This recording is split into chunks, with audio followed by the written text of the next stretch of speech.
What really happened with your host, Mike Rivero. You're listening to the Republic Broadcasting Network, where you'll find out what the Fukushima's going on. And aloha, America. Welcome to our show today. And it is Wednesday, August 9th, 2017, hump day, middle of the weekday, starting that long, slow glide down to Pauhana Friday and another weekend of utter insanity and unpredictability. Boy, the war against the independent media is really rocking and rolling right now. Apparently over at We Are Change, Luke Radowski is now saying YouTube has demonetized over 600 of their videos. Just pulled the plug on advertising. So all of these traditional corporate conveyors of social media, Facebook, Google, YouTube, they've all been compromised. They're all part of that deep state propaganda machine right now, which is why so many people are flocking to the alternative offerings that are coming on up here right now. All right, getting on into it, we've got a lot of stuff to talk about today. The phone lines are open, 800-313-9443. Mike is in our control room ready to answer the phone when you call on in. And a quick reminder, tomorrow, Thursday, in our third hour, Leon Siu, the Foreign Minister for the Kingdom of Hawaii, will be our on-air guest. It's been a while since we've had him here, talking about how they're keeping a very close watch on Calexit, Brexit, Italexit, Catalonia, and all these other places in terms of how it will impact the restoration of the sovereignty of the Hawaiian Kingdom. And we're not talking about secession here, because as it turns out, the means by which the U.S. government acquired Hawaii were illegal. And even better, the U.S. government has admitted it. All right, then on Friday, of course, the lovely Lady Claire will be joining us in hour number 3, and we'll be off and running about all that stuff. Obviously, Korea, specifically North Korea, is uppermost in everybody's mind. Certainly around here it is. Tomorrow, Hawaii will become the first and only nation in the United States to be actively operating a nuclear attack warning system to go along with our tsunami warning system. Actually, it's the same hardware. They're just going to be making different sounds and obviously different messages for the emergency broadcasts that come over radio and TV. And here on our cable provider, the government pushes a button and there's a banner that appears at the top and says, this is what you got to watch out for. So we'll have the warning, even though there really isn't much that we can do about it here in Hawaii. We don't really have fallout shelters. It is very difficult to tunnel into the ground here because it's all congealed lava and it has the consistency of poured concrete. And that's why that little hideout that the government dug into the Ko'olau Mountains ran over $1 billion to get that done. Now, there are some existing underground places. Believe it or not, there are some underground hangars left over from World War II, and they're still out there. Again, because the island is congealed lava, and it lasts a very, very long time. And these were hangars where they would bring out the components for fighter aircraft by ship from the U.S. mainland. And then they would assemble them inside these hangars where they couldn't be bombed, although Hawaii was never actually technically bombed after Pearl Harbor. Then they would fly them on out to the carriers and whatever, and those spaces are still available. Now, most people are not too worried about North Korea and Hawaii. There is a question about whether North Korea really has the accuracy and the range and really does have a miniaturized nuclear warhead. And at this point, even our local on-air commercial radio commentators were saying, at this point we can't believe anything that any politician says. So, I mean, even the corporate media, the local corporate media out here is out there saying it's impossible to know what's really going on there. Now, as you know, North Korea's media, we are told, yesterday indicated the potential for an attack on Guam, specifically Andersen Air Force Base, where all these B-1 and B-2 flights along the border between the Koreas, the DMZ, have originated. So it's a symbolic target. And again, I'm not sure how valid that is. I don't have access to Korean media. I don't speak Korean. I'm sure I could find a quick translator here. But the reality is that this could just be more complete fabrication. Remember when they were telling us Ahmadinejad was out there saying he wanted to wipe Israel off the map? Turned out, complete fabrication. So, again, we can't take anything at face value. Plus, why would North Korea, if they were contemplating an attack, why would they telegraph the target, allowing the U.S. to get defensive forces into that area? Or, more likely, is North Korea saying we're going to attack Guam, and then instead they hit a U.S. base in Japan? Or worse, Oahu? We don't really know what's going on. Everything we think we know about the situation in North Korea is being told to us by the same people who assured us Saddam Hussein had nuclear weapons. Now, a lot of people are reacting to the fact that Donald Trump now seems to want to match Kim Jong-un in fiery rhetoric. And he's out there saying that we're going to unleash fire and fury if North Korea threatens us again. And he's sounding more and more like Kim Jong-un. He's also sounding a little bit like Harry Truman in the speech that he gave announcing the Hiroshima bombing. And he was basically saying if Japan did not surrender immediately, we would bring down this firestorm of destruction such as the world has never seen, blah, blah, blah, blah, blah. So we're getting into that sort of mindset where nuclear weapons are there to actually be used. That's a bad idea, by the way. We're going to do a shout-out now to our on-air affiliates who are just now rejoining the network. Certainly, the corporate media is out there pushing as hard as they can to promote a real shooting war with North Korea. It's looking like Iraq 2.0, the golden cut. And everybody's weighing on in. Lindsey Graham is out there saying Trump will attack unless the world can stop North Korea. See, now North Korea is the rest of the world's problem. You've got to deal with it. Now, keep that in mind. There's an interesting development coming on down the road. And they're even trying to drag God into it because apparently Donald Trump's evangelical advisor, the pastor Robert Jeffries of the First Baptist Church of Dallas, has come on out and said that God has okayed Trump to take out Kim Jong-un. We have to stop the evil. So they're laying it on thick. They're laying this on with a trowel, with the bovine excrement howitzer. They've got that warmed up and aimed right at us here. Now, it's kind of interesting to hear this two sets of comments. Oh my goodness, North Korea is going to attack Guam. It's going to be horrible. They're going to rain death and destruction down there. And then all of a sudden you've got the governor of Guam telling the residents of the island, calm down, it's not going to happen. We know for a fact that Guam is safe. Well, the only way that the governor of Guam can know for a fact that Guam is safe is if the original report of a threat from North Korea is a Saddam has nukes, honest, we wouldn't lie, total fabrication. And the same thing is going on here in Hawaii, where the corporate media is out there about the threat from North Korea. Yes, they could reach us, blah, blah, blah, blah. We're having that nuclear attack warning system starts testing tomorrow. And at the same time, no, it's not going to happen. Let's not scare the tourists away. And, it's really just a big deal of nothing.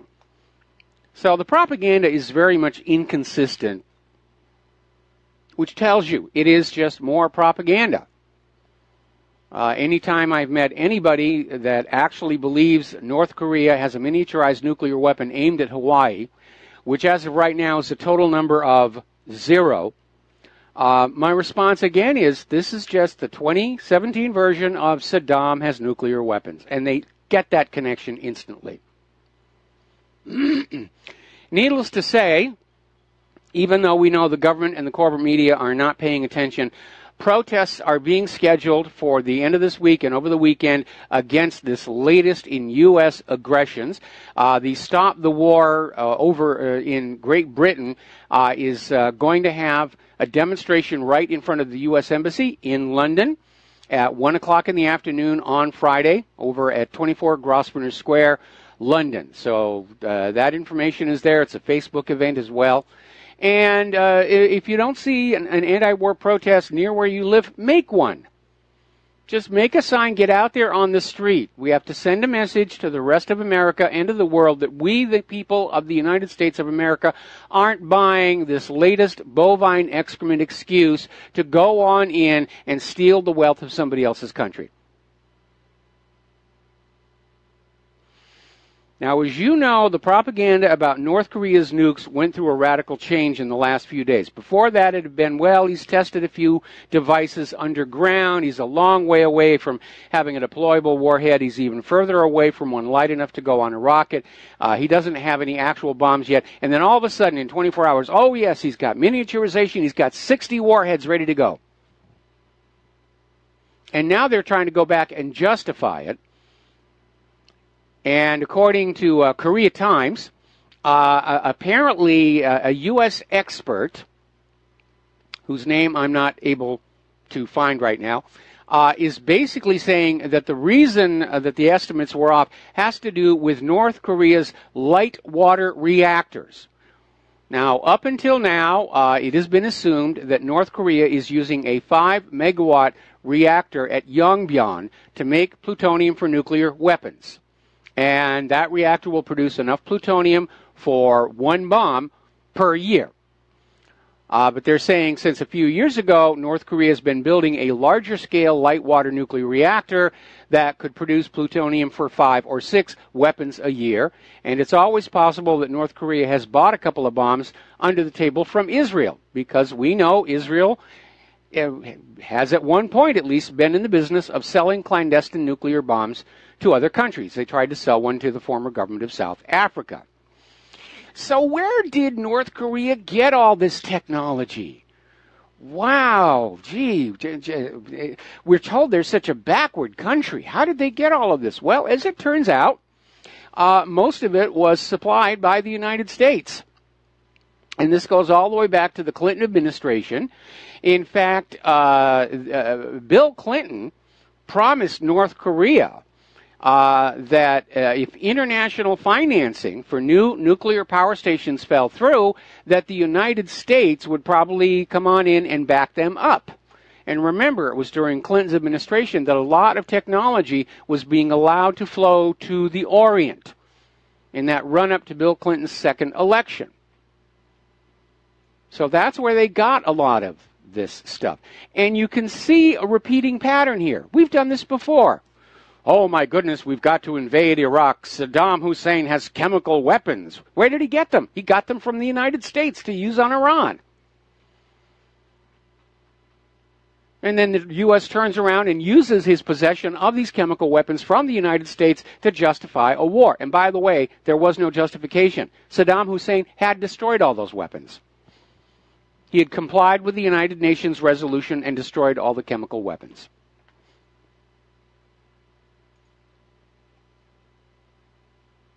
Same thing with Iran. Where did Iran get all their nuclear technology? Well, back when the Shah was still running the place, Iran was being touted as the poster child of the Non-Proliferation Treaty. They're building power plants. They're peaceful uses of nuclear power. The Shah sees the future.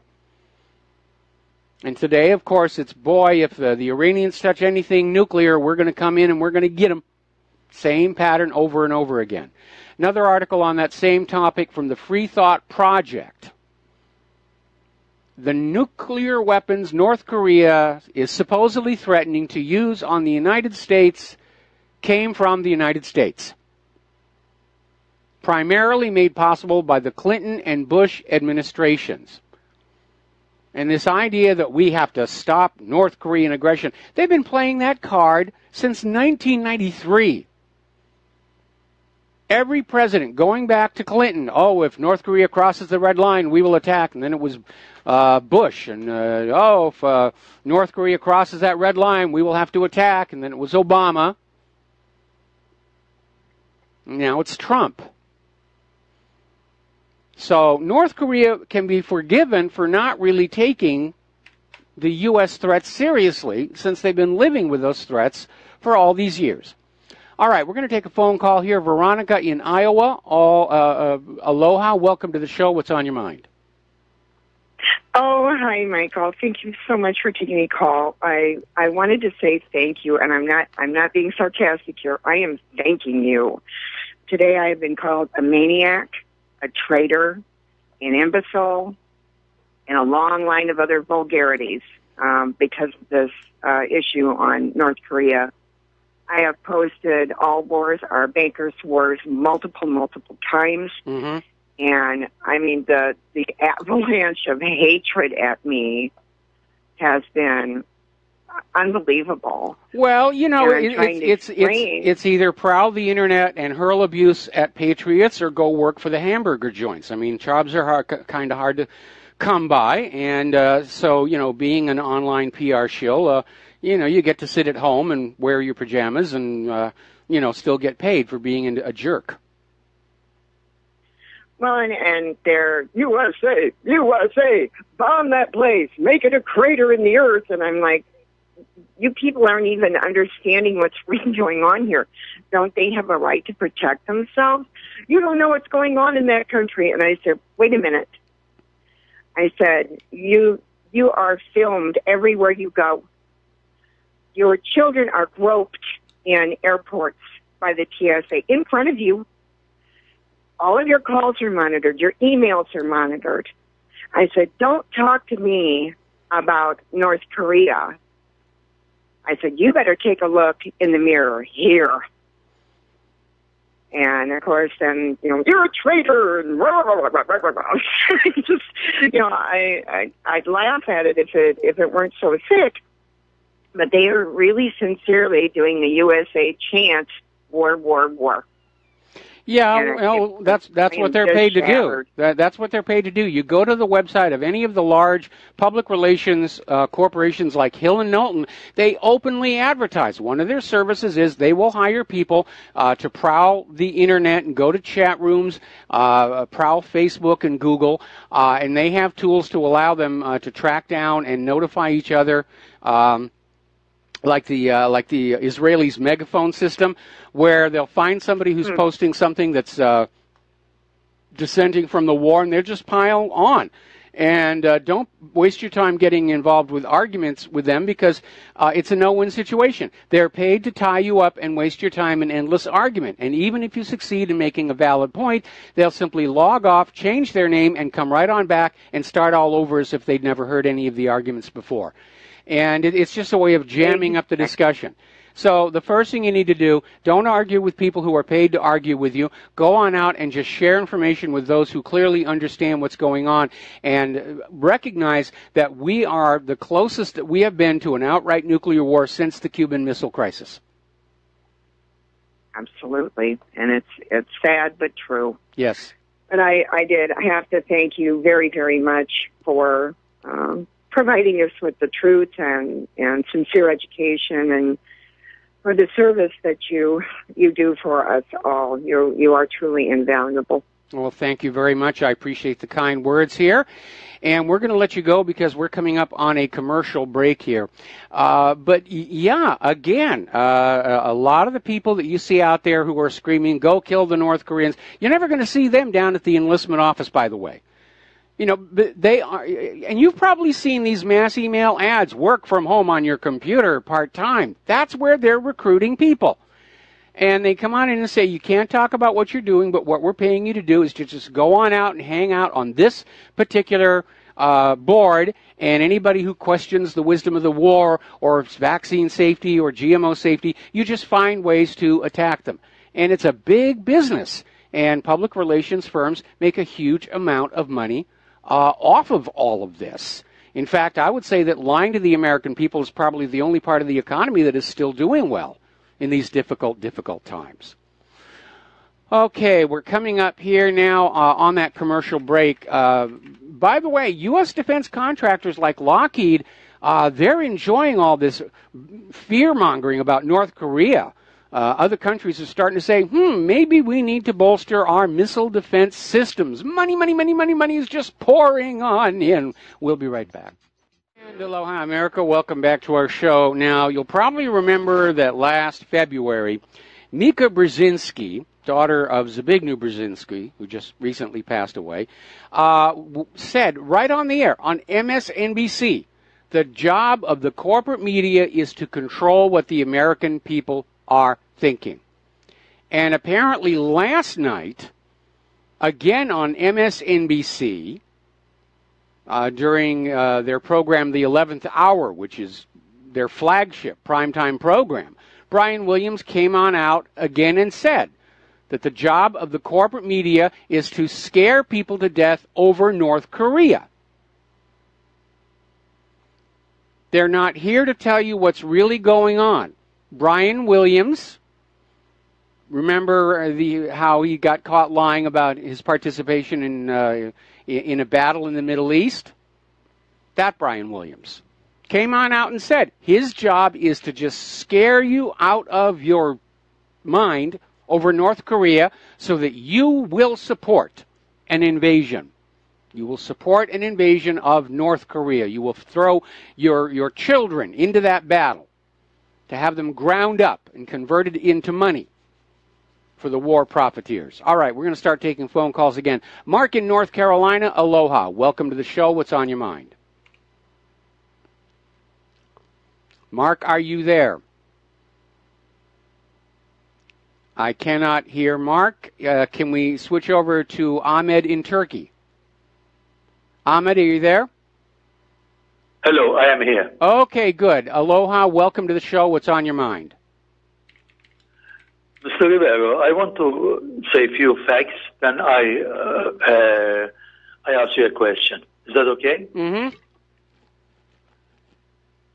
Now, there are certain people own your bank, own your media, own Hollywood, and own your parliament, whom broke the shame barrier by giving 29 standing ovation to Israeli president. Yes. Now, you remember Ron Paul, when he was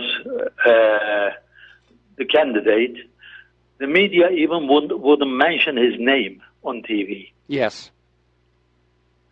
Now, from the day one, Trump got all the publicity. Even in your show, you mentioned his name hundreds of times in each show. Now, I see the denial here that the youth still, not you, the American people still think that your president, when you choose a president, that he has some power, that he can do something. Well, at this point, I think more and more Americans are realizing the extent of foreign control of our nation, that we are living under a puppet ruler ruling us for a foreign nation, no different than the people of Iraq, Syria, Libya, Afghanistan, and more they are not happy with it. They're not happy with it at all. The question is this. This guy from the day one said, I will be the best pro-Israeli president ever. And please forgive me if I say you legitimize this charade by asking people to go out and vote for this person. Now, the question is this. Do you really think your pre-chosen president has any power? I think Trump has less power than his predecessors because he was the surprise upstart. I mean, you're talking about how Israel influences our Congress and our media and our political system, and we know there was massive election fraud, but all of it favoring Hillary Clinton. And that's why they're upset and why they want to get rid of him, because they're feeling their total control over the United States is starting to slip. And that is something that... Yeah, they're terrified of losing that control. All the more so because Americans are looking at how their Congress behaves toward Israel and realizing there is a problem. And the reality is that along with President Trump defeating Hillary Clinton, and yes, I'm disappointed in Trump, but I still prefer him over Hillary Clinton, the lesser of two evils. But the number of Jews holding congressional seats actually declined in that last election. So Friend of Israel is now becoming an election loser in this country, and that's a good thing. Okay. Ahmed, we got all a game. We got to let you go. Thank you very much for the phone call. We'll be right back after these words from our sponsors. And aloha, America. Welcome back to our show here and getting on back to the news. Interesting little article over in fortrust.com basically describing this sanctions fever coming out of Washington, D.C. as a last grasp at hegemony. Because, as we're already seeing coming out of Europe, the rest of the world isn't going to go along with these sanctions anymore. They simply don't want to. They've suffered too much from them, and if the rest of the world doesn't go along with the U.S. sanctions on these other countries, well, they're really ineffective. But it's the U.S. still trying to throw its weight around, and the rest of the world is getting pretty sick of that. Now, interestingly enough, back in 2007, Vladimir Putin gave a speech in Munich, Germany, in which he sounded the warning that if the United States continued to act like it was boss of the world and project its influence militarily, that we would get to a situation where we were on the edge of a global war, the economies would be destroyed, and the entire world would just be on the edge of chaos. And he was absolutely right. Now, interestingly enough, while we know there was an economic motive behind it all, officially, the U.S. government likes to point to this speech as the beginning of the new Cold War. Oh, Russia's not going to do what we tell them. Oh, it's a new Cold War. Unfortunately, the Cold War is becoming hot, and that is a problem. So let us now turn to domestic politics. There's an interesting development going on, and I'm going to give you the news, and I'm going to tell you what I think is happening here. Story coming out of Fox News, the State Department opens a formal investigation on Hillary Clinton regarding her potential mishandling of classified information as Secretary of State. And the story teases in with the idea that Hillary and so much of her staff still have their top secret clearances. Now, under the normal rules, when you are no longer in the position that required that security clearance, you have to surrender it. That's what happened when I had a security clearance many years ago, and it's always possible the rules have changed. But we've seen a lot of commentary and articles about why do these people, who are now effectively private citizens, still have access to the inner secrets of the United States government.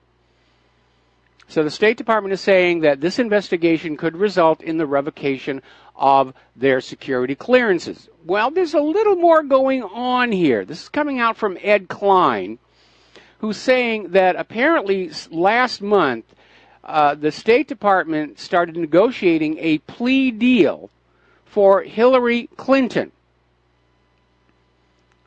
And I think what they're doing is they've been hearing everybody in the independent media say, why are you still investigating that dry well of Trump and Russia when you should be investigating Hillary Clinton? And so I think this is the U.S. government saying, all right, okay, all right, we're going to investigate Hillary Clinton if you think anything's going to happen. And it doesn't look like anything is because, again, going back to Ed Klein, there is apparently already a negotiated plea bargain for Hillary Clinton in which she will agree to plead guilty to a minor crime, a misdemeanor, and all other charges and investigations are, in fact, going to be dropped. That includes not just the mishandling of the classified information and her server, but the pay for play at the Clinton Foundation while she was Secretary of State. In other words, they're going to go through the dog and pony show of saying, see, we're investigating her, we're doing our job, and then we're going to get another of the, well, you know, she admitted she made some mistakes, that's good enough. We'll let her go. That's what's going to happen. Hillary is not going to see the inside of a jail cell. She knows too many secrets about the government. She knows where the bodies are buried and how they got to be bodies. Remember my big question over that email server. Was Hillary Clinton repeating the 1994 Chinagate scandal, selling U.S. government secrets in exchange for campaign donations, using that weak private email server to deliver the product and that so-called charitable foundation to collect and launder the money? It's a legitimate question. And nobody seems to want to go anywhere near it. Nobody in the government wants to ask that question, not even Trey Gowdy. He won't even go there. And certainly nobody in the corporate media. Because if demonstrated to be true, that would be a scandal that would bring the entire government crashing down. It's actually very weak right now. You look at the polls about how many Americans, what percentage, still trust this government. It's down in the single digits. People are very angry right now. Now, as you know, Special Counsel Robert Mueller is out there trying to dig up anything he can with which to damage Donald Trump. And apparently, Deputy Attorney General Rod Rosenstein yesterday decided he was going to yank the leash a little bit and remind Mueller that the Special Counsel law is that Mueller is there to investigate the one question only for which the Special Counsel was appointed. Was there collusion between Trump and Russia? Did Russia interfere with last year's election? And there's nothing there. That's why Mueller is trying to spread on out. But Rosenstein has reminded him he's not allowed to do that. The only one with the authority to allow Mueller to go on this fishing expedition is the Attorney General, Jeff Sessions, or the Deputy Attorney General, Rod Rosenstein. So they're pulling him in a little bit, and that's a good thing as well. Oddly enough, there's a retired Navy commander, Walter Francis Fitzpatrick III, who has actually filed his own charges against Mueller for the crime of treason. And the specifications that he has given in his documentation is that Robert Mueller is part of a very obvious organized racket, if you will, engaged in attempting to unconstitutionally overthrow a sitting United States President, Donald Trump. And yes, that is a threat to the nation. They could trigger a civil war. But we're seeing, even as the U.S. government says we must unite in war against all these other people, we see this government in the process of tearing itself apart. Now, as you know, there's been a question about the prevalence of pedophilia in the halls of power and how ridiculous anybody would be to be involved in that because of the potential for blackmail. And ever since the Pizzagate story came on out, it's been declared a right-wing conspiracy theory. Oh, it's, tinfoil hat time. But amazingly enough, the New York Times wrote a very detailed article about how there are, in fact, many politicians in Washington, D.C. They are pedophiles, and they are being blackmailed by powerful intelligence groups, domestic and foreign, including Israel's Mossad, who have the evidence on their child sex activities.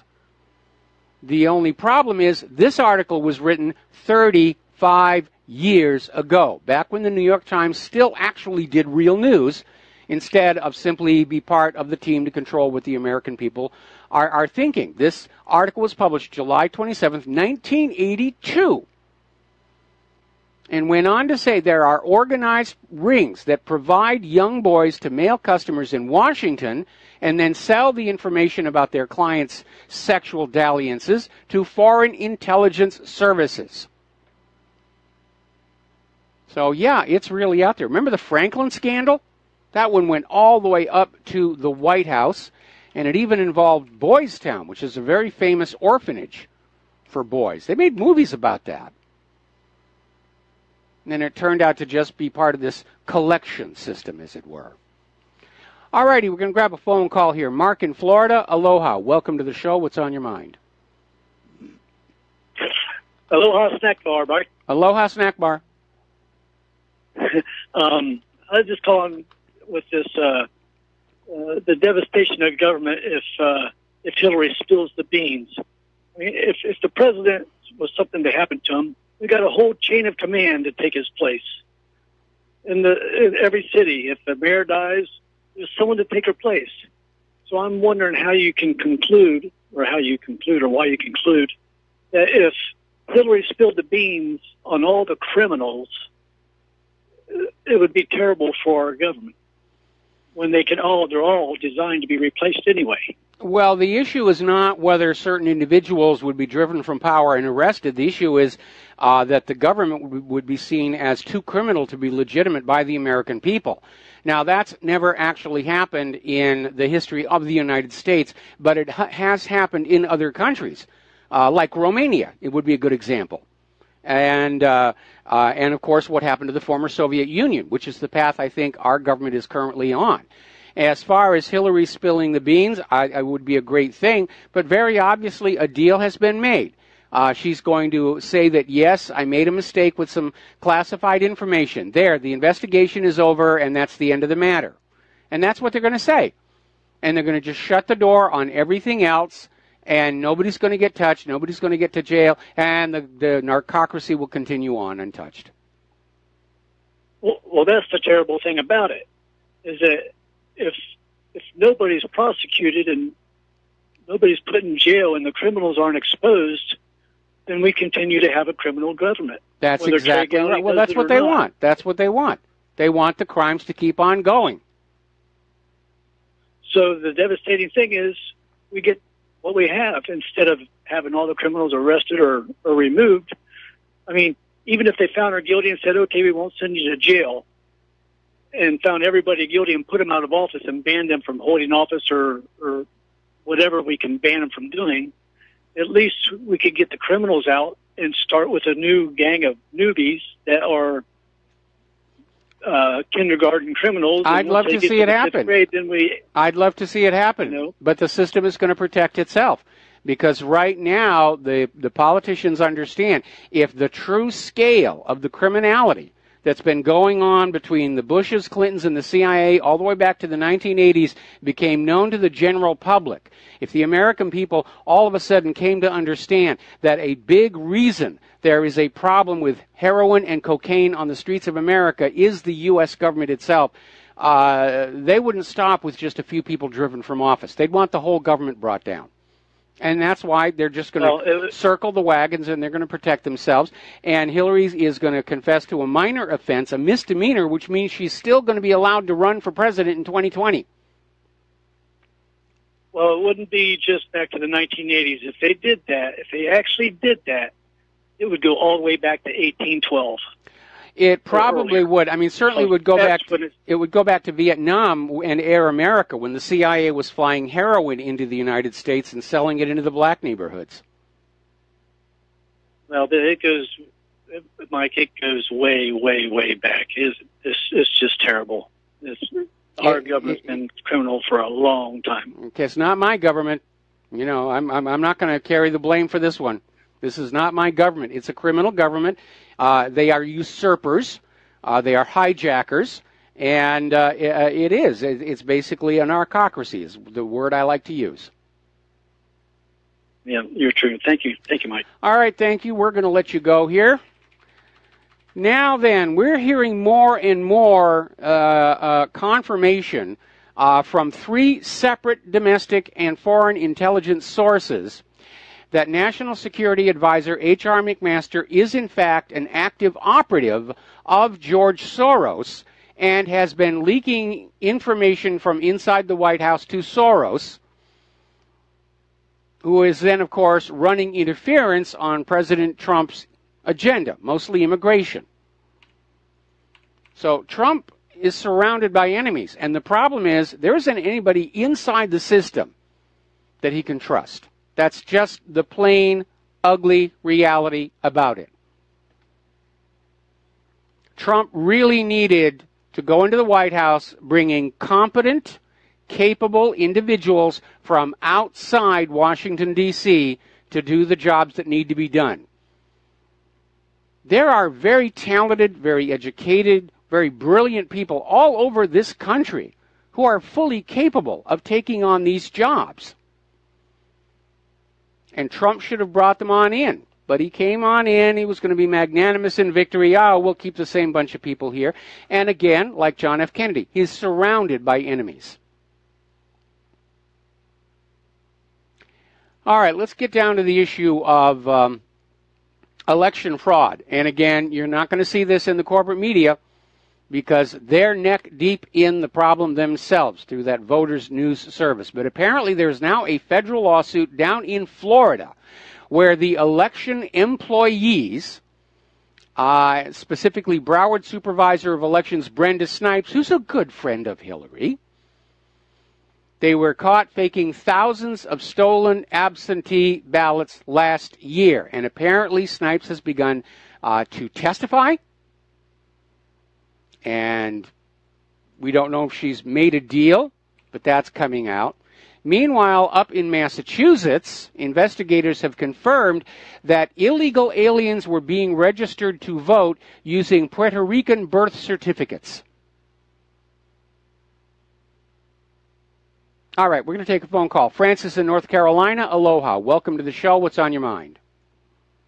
Hello, aloha. Aloha, nui nui. Oh, no snack bar? Darn, I'm depressed now. Anyway, bad joke. With this whole thing about Hillary and what they're planning on doing with her and so forth, just to keep the lid on things until the pot explodes or whatever, whenever that might be, if ever. This makes perfect sense, what they're doing with her. You know why? If you recall back when the Shrub Jr. and his administration with Cheney or whatever you want to call him, did the whole fiasco with Desert Storm and all that with Iraq and saying, nuclear this, nuclear that, and got to go get them and all this stuff, and the undercover terrorists underneath the kitchen table and so forth, ad nauseum. And basically, the moment that Obama went in or whatever, nothing was ever done with Rice, Cheney, the Shrub Jr., and so forth. Nothing. These people have committed war crimes. And yeah, they're untouchables right now. Francis, stay on the line. We've got to take a break for commercials, and I'm going to bring you back after these few words. And aloha, America. Welcome back to the show. And Francis, did you have something else you wanted to add? Well, just so you know, I love that intro song coming back because it is hysterical. Yeah. And typical. Well, if you go... Well, it's not so much. It's ridiculous. Well, if you go over to WRHradio.com, it's a separate webpage I have just for the radio show, and halfway down, you'll see a little button that says the music for the show, and that takes to another page that's got a little player where the complete versions of all these songs are there, along with links to the various artists' websites who've all been very kind and gracious in allowing me to use their material. Most of it, of course, is written by Lady Love. Ah, okay. Oh, and by the way, if I recall from the debates that they had during the election season, all that, it gives a whole new perspective on, well, if I was president, you'd be in jail.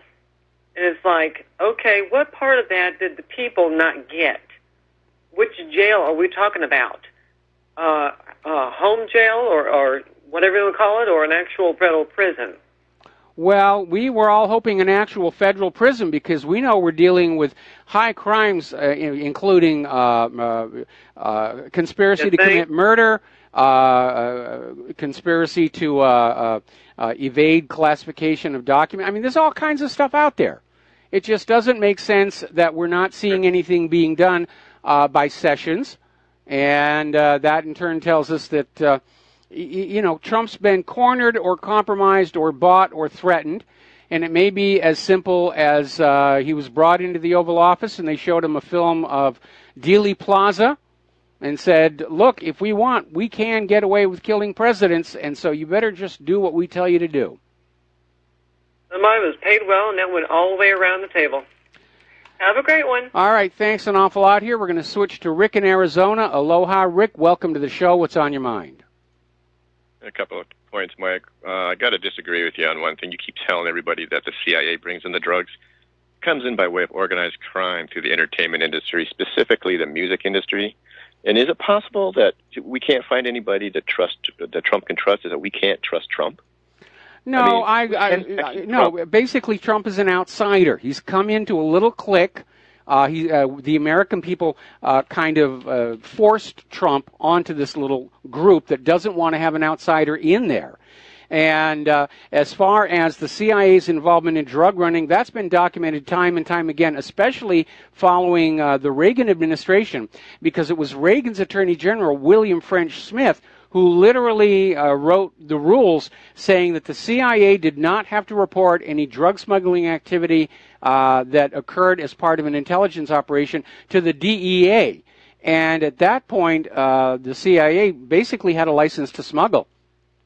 And if you ever go out and find Bo Greit's A Nation Betrayed, he talks about how the CIA and Air America were bringing heroin in from Vietnam. I mean, it's very well documented. Mel Gibson even made a movie about that. Okay, Rick, we're going to let you go here and take a break for station identification. We'll be right back.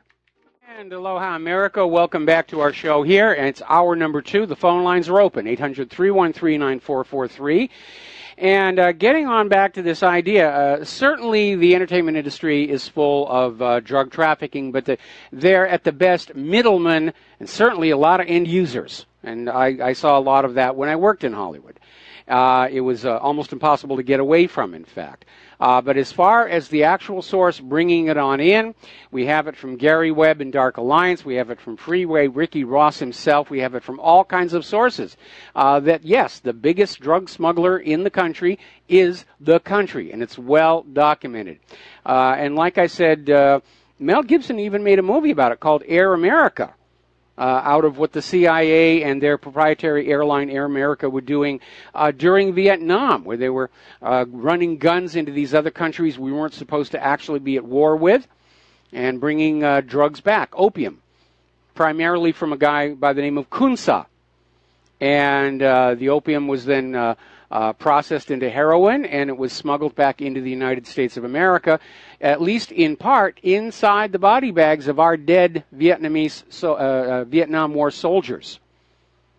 And Hawaii was a major transshipment point, and there's a lot of people on this island who still remember how that drug corruption just completely reshaped our politics.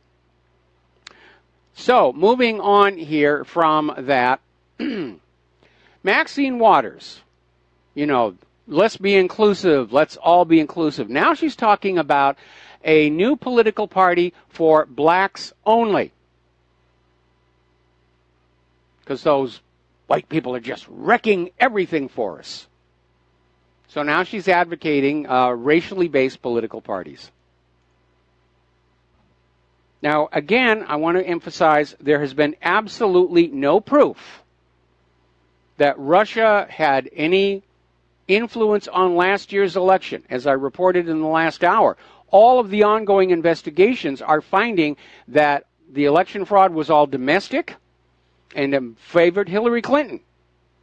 There was no influence by Russia to throw the election to Donald Trump. Donald Trump won because the American voters just could not stand Hillary Clinton and voted in numbers large enough to overwhelm the election fraud. And that's why they're so upset.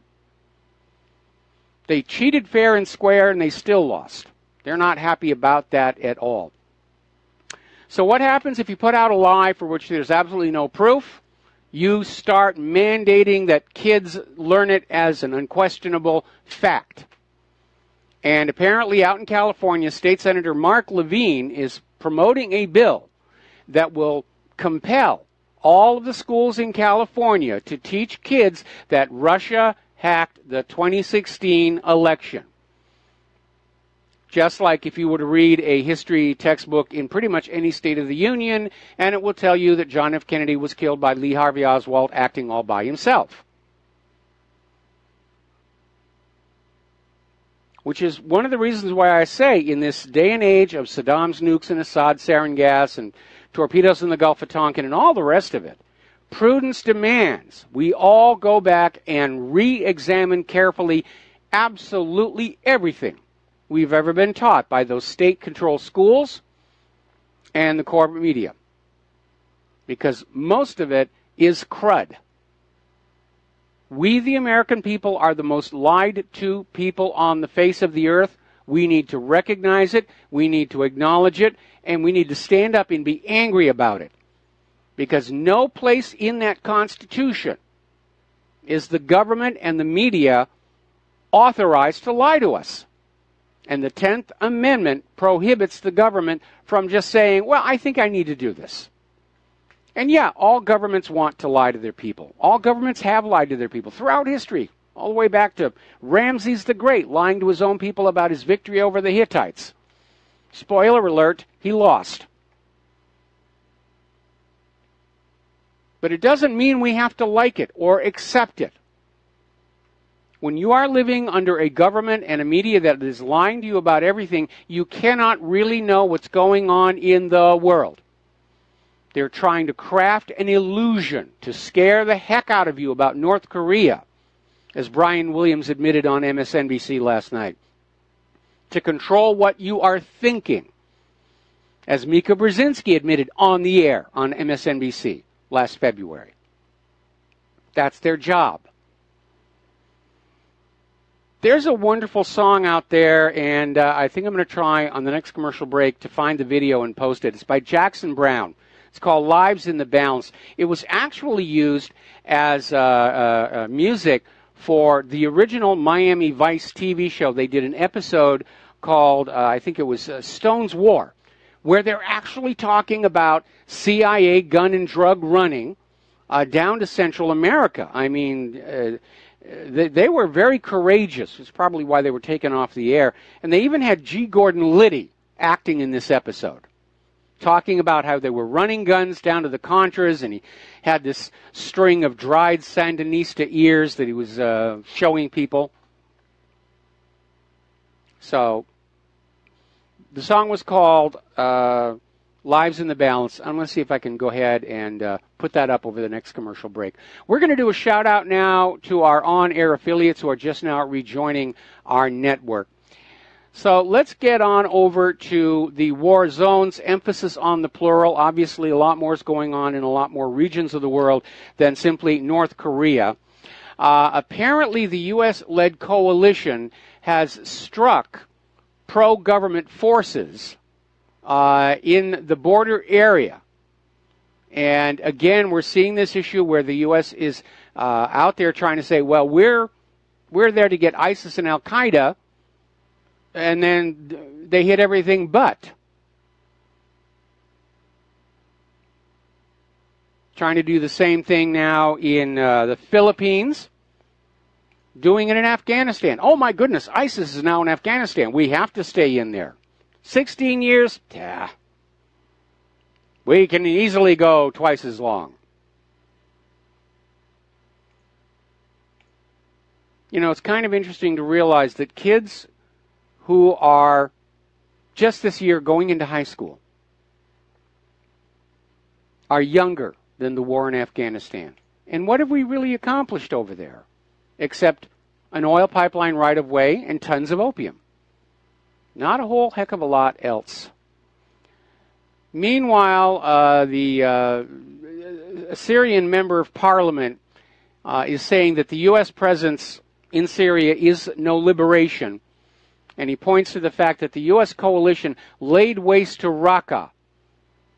And the Syrian government is accusing the United States of America of waging a war against the civilians instead of terrorists. Yeah, you just figured that out now, huh?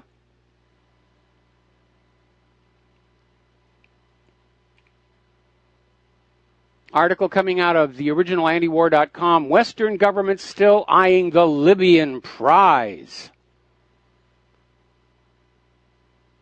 Basically pointing out how it's now been more than 6 years since the U.S. went on in and killed Gaddafi, took the gold for the gold dinar, returned them to the slavery of a private central bank,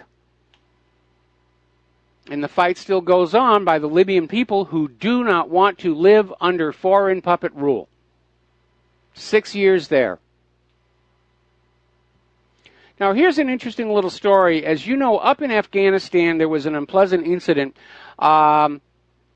where Staff Sergeant Robert Bales, now back in 2013, he was convicted of killing 16 Afghans in the worst U.S. military massacre since Vietnam. And apparently, these were attacks on civilians. He was accused of shooting, stabbing, and even setting fire to sleeping villages villagers in this horrific attack that really made the U.S. look bad to the Afghanis, as if there was any lower we could actually sink there. Well, apparently he's facing the trial, and he's blaming it on the malaria drug. Ooh, I didn't mean to kill all those people, and yes, that's what basic training is all about, teaching you how to kill without remorse, but it's all the fault of mefloquine, known by the brand name Lariam. They gave me the Lariam for malaria, and I just went wacko. Now, if they accept that defense, then it opens the door to all these other potential defenses by people accused of violence who are saying it was the antidepressants who made me do it. And it also underscores that a lot of these medications that are being put out there, they do have a psychological component which is simply not being evaluated. We're seeing it more and more. I was watching TV the other night, and these commercials were coming on about some new medication that makes your nose shrink or something. I don't really know, but I noticed at the very end where they're having the disclaimers, the very fast voice going on, saying this drug can cause serious depression. And they even included suicidal thoughts. Ooh, wonderful medication. I'm going to run right down to my doctor and demand my prescription for whatever the heck this stuff was. Now, it looks like the United States has devised a policy for going after Erdogan. We are seeing this story over in the Express. Oh, my goodness. Erdogan is attempting to get hold of a nuclear weapon. Here we go again. Yes, he's got nuclear weapons. We have to invade. Saddam has nuclear weapons. Iran has nuclear weapons. North Korea really does have nuclear weapons. I will grant you that one. But again, they also have a right to defend themselves from the United States. And look at the last 16 years. What is the one difference between the nations the United States is invading and conquering and the nations the United States is leaving alone? The United States is leaving alone those countries that have a nuclear deterrent. Now, down in Israel, they're getting ready to start buying new artillery cannons produced by a local defense company, Elbit, rather than the usual German firm. And it isn't that Elbit is producing a superior or a less expensive weapon, but apparently Israel is concerned that Germany will contractually restrict the cannons from being used to fire cluster munitions. Now, the use of cluster bombs is banned by an international treaty signed by more than 100 companies, including Germany, because these are weapons that cause huge damage to civilians and civilian infrastructure. And obviously, Israel wants to use them for that purpose, and so has changed providers for the artillery pieces here. Now, there's an article over in the American Conservative on the sly effort to criminalize the boycott divestment movement in the United States. And yes, we're seeing it. We're seeing efforts to censor speech critical of Israel, anything sympathetic or supportive of the Palestinians, anything that talks about the violations of international law. They're just trying to shut it all down any way they can. Now, to her credit, Elizabeth Warren, even while she is pro-Israel, has come on out against this anti-boycott act, saying that this violates our most basic constitutional rights. And she's correct. Unfortunately, she's standing alone, almost alone, in a body of members of Congress who are perfectly willing to shred that Bill of Rights to please their masters in Tel Aviv.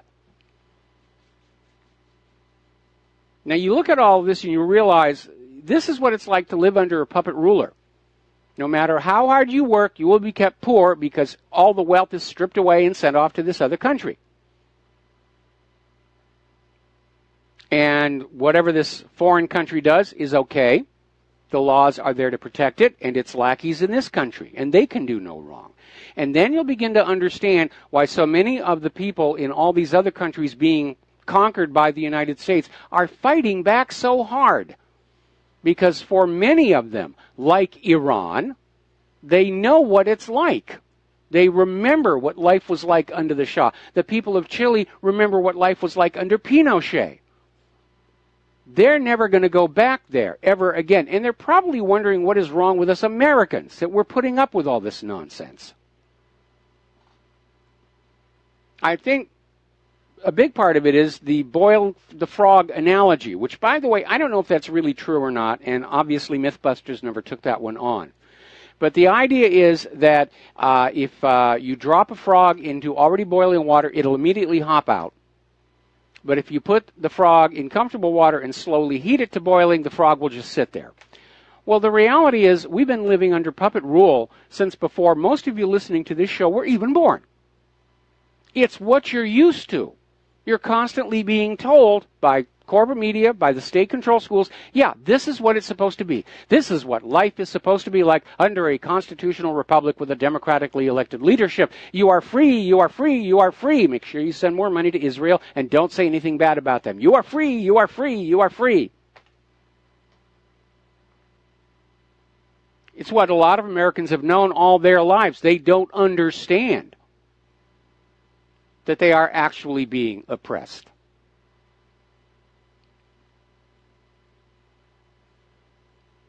We're so conditioned to be making sure that we are not discriminating against other groups that we don't see that we ourselves are being discriminated against. Or if we do, we dare not mention it. Now, Human Rights Watch is looking at this issue where Israel has simply stripped 15,000 Palestinians who've lived in Jerusalem all their lives, born there, grew up there, and Israel just strips their citizenship and kicks them on out. And Human Rights Watch is saying, basically, this is a war crime. And the reality is there's clearly one set of rules in operation for the Jews and another for the Palestinians. And taking away their right to live in the city of their birth and throwing them on the other side of one of those walls, it's a crime against humanity. Now, as you know, over this last weekend, Ernst Zundel passed away. And Ernst Zundel is a major icon in the truth movement. And the other day I misspoke. It was at his trial in Canada where the judge literally said, I don't care if everything you're saying is true, it is still against the law to say it. Which tells you that the legal system is not about truth. It's about force. It's about coercion. You will believe as we tell you to believe. You will think as we tell you to think. This is coming out of Canada. Now, there have been a lot of testimonials, look-backs, repeats of interviews with Ernst Zundel. And not everybody's being gracious about it. In fact, over at the Toronto Star, the Toronto Sun, Canada's largest newspaper, there was a column written by Mark Bonakowski. Yeah, that's it. I got it right. Mark Bonakowski. Which illustrates just how petty and vicious and vindictive the defenders of the Orthodox story of the Holocaust can be. And this guy just rants and rants on about how Ernst Zundel should not have died quickly and quietly. He deserved a long, agonizing, painful death. They still want their pound of flesh from Zundel for daring to question their revealed wisdom, as it were. Alrighty, we're coming up on a commercial break. We have a couple of callers. I'm going to get to the callers back from the commercial break. Meanwhile, down in the Philippines National Democratic Front is saying that the CIA is working to overthrow Duterte. Yeah, we kind of saw all the symptoms, especially when ISIS showed up We knew that was what was going to be in the works. And isn't it amazing what really sparked all this? When Duterte took a strong stand against the drug dealers in his country, the illegal drug dealers, and Obama went down there and said, don't you dare do that, and literally destroyed the good relationship between the Philippines and the United States over this issue about whether or not drug dealers ought to be dealt with. And so now ISIS is there, and the U.S. is threatening airstrikes. We'll be right back after these commercials. Aloha, America. Welcome back to the show. Now, yesterday I commented on this story where Israel was claiming that a single rocket had flown out of Gaza over to Israel and hit an empty lot. Damage, 0. Injuries, 0. Deaths, 0. Always the same way. These rockets never hit anything of any value whatsoever. And I commented yesterday, well, Netanyahu, who is desperate for any distraction from his corruption indictment, is going to start bombing Gaza. And sure enough, they are. Just put up an article of photos. Go on in and just blow the place up again. This is a repeating pattern. Every time Netanyahu gets in political trouble or there's too much heat on what Israel is doing, get some agent provocateur to fire one of these little bottle rockets over the fence. Ooh, we got to go in and punish Hamas. On and on and on. All right, we're going to start taking phone calls here. Chris in St. Petersburg, aloha. Welcome to the show. What's on your mind? Oh, well, Michael, there's a really good article that states some of the same information spread across the web on how we helped arm North Korea with nuclear weapons. It's entitled, Why Did the CIA Resist the Arrest of Abdul Qadir Khan, AQ Khan, by Dr. Ludwig de Breckler, Canada Free Press, March 23, 2006. In a quick excerpt, it says, Ruud Lubbers, a former Dutch prime minister, revealed in August 2005 that the Netherlands was prepared to arrest Abdul Qadir Khan 30 years ago. Dutch authorities came close to arresting him twice, first in 1975 and later in 1986, but the CIA requested that they let him act freely, presumably to trace his connections. Quote, the man was followed for almost 10 years, and obviously he was a serious problem, but again, I was told that the Secret Services could handle it more effectively, end quote, Lubbers said. Quote, The Hague did not have the final say in the matter. Washington did, end quote. So, of course, he goes on and passes on nuclear technology to North Korea, as Rumsfeld in 94 during the Clinton administration did, as he sat on the board of directors for AB Swiss company, and provided equipment and services for 2 nuclear power stations, low-enriched uranium that could possibly be used for a dirty bomb. And despite that, Rumsfeld said he didn't know about that deal. Then the spokesman for ABB, Wolfram Eberhard, said that Rumsfeld was, quote, was at nearly all the board meetings, end quote, during his decade-long involvement with ABB. And speaking of Israel, why don't we just arm Israel and Gaza, and the Palestinians with laser missile defense systems that would quite effectively and only defensively neutralize the threat from each other? Then we wouldn't have an excuse, that neither party would have an excuse to complain about the other. Well, Israel's always going to complain about the Palestinians. That's their nature. They dream of Eretz Israel from the Nile to the Euphrates, and they're just looking for a way to sell that to the rest of the world. Also, if you're talking about a laser weapon that's capable of shooting down a drone or an aircraft, there's no way to prevent it from being used against, for example, a human being. So it's a cute idea, but technically not really feasible. AQ Khan himself obviously was a protected asset, was obviously working for CIA or somebody close to CIA. And we know there's a lot of this idea where supposed terrorist masterminds ultimately turn out to be working for an intelligence agency. And I'm trying to remember the big bad Palestinian Abu Nidal, who went on out there and he threw guys in wheelchairs off of cruise ships and all the rest of it. And ultimately it turned out he was actually working for Israel to carry out all these terror attacks to blame on Palestine, to give them such a bad image in the world that Israel would not meet any serious political resistance, stealing Palestine away from them. Right. Yep. Always double, triple agents serving the New World disorder.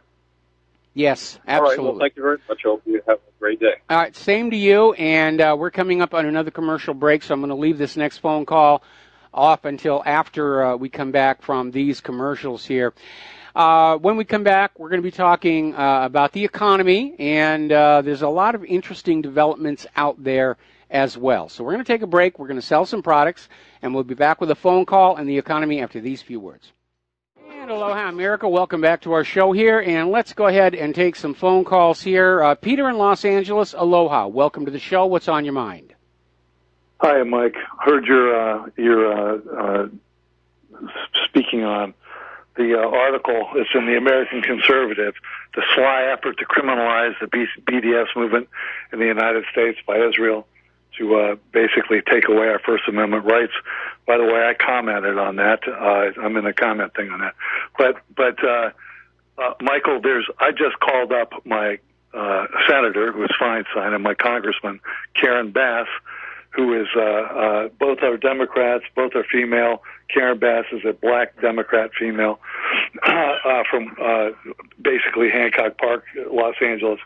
And Karen Bass, I asked where she stood, and her office is not giving out if she stands on. She's not a sponsor, but that just means she's too smart really to sponsor. Doesn't mean she won't vote for it. She's not opposing it. That's the important thing, which she should be, because she took an oath to preserve the Constitution. Feinstein also has not come out. They say she's not a sponsor. But you know what? Her husband, Mike, is the guy who was on the board, UC Board of Regents for University of California, Berkeley, UCLA, all the UCs. And he tried to make criticism. He tried to change the definition of anti-Semitic to include any criticism of Israel. I mean, this is a real country that drops real bombs and kills real people, imprisons real people, gets us into real wars, and yet he wanted to criminalize it throughout the UC system so that a professor, if they were critical of Israel, they could lose their job, lose their tenure. A student who did it might get expelled, so on and so forth. So when Feinstein's office tells me, well, she hasn't come out with it, that doesn't mean a whole lot to me other than the fact that she's going to vote for it. But the point of the matter is that we're on attack on all fronts from these guys who are more than willing to take away our rights for freedom of speech of 300 million Americans for their own selfish tribal reasons. And my comment was in that article is, they own us. They don't care about us. I can't think of a precedent in history where that's ever happened before. Less than 2% of the population has the power and has the will to actually take away what we look at as God-given rights from the majority, and has the power to do it. But I said basically they own us, and I said, the Yiddish term for non-Jews is goyim, which means cattle or livestock. And my closing comment on that thing was, can you say moo? Say moo, everybody. Get used to it, because that's exactly what we are to them. Well, I don't speak cow, so I'm afraid I'm going to have to disappoint you on that one. Israel is very good at co-opting groups within the United States to support their agenda. One good example would be the Christian Zionists, who have been absolutely convinced that modern-day Israel is the direct descendant of the Hebrews they read about in the Bible, and therefore to go against Israel is to go against God. And Israel has really exploited them. Very much so. The other area where Israel has an advantage is it isn't just Israel that wants to take away our right to freedom of speech. Liberals in general, while they'll certainly champion freedom of speech for themselves, they openly try and take it away from other people. Those who question human-caused global warming, for example. And we're seeing attacks on freedom of speech for purely commercial reasons here. Shutting down criticisms of vaccination, questions about GMO safety. It's all being done to basically accelerate the descent of the United States of America into this fascist economic dictatorship where nobody's allowed to question the products you are being forced to buy. Well, I can't disagree with you on that, but let me point out that all the conservative speakers who were not or have not been allowed or have been disrupted at UC Berkeley, another UC under Feinbaum's husband, or when Michael Oren, the ex-ambassador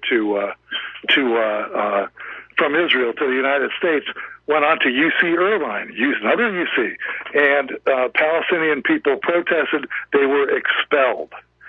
They were expelled from school. And I would tell you that you're right. The liberals don't like freedom of speech.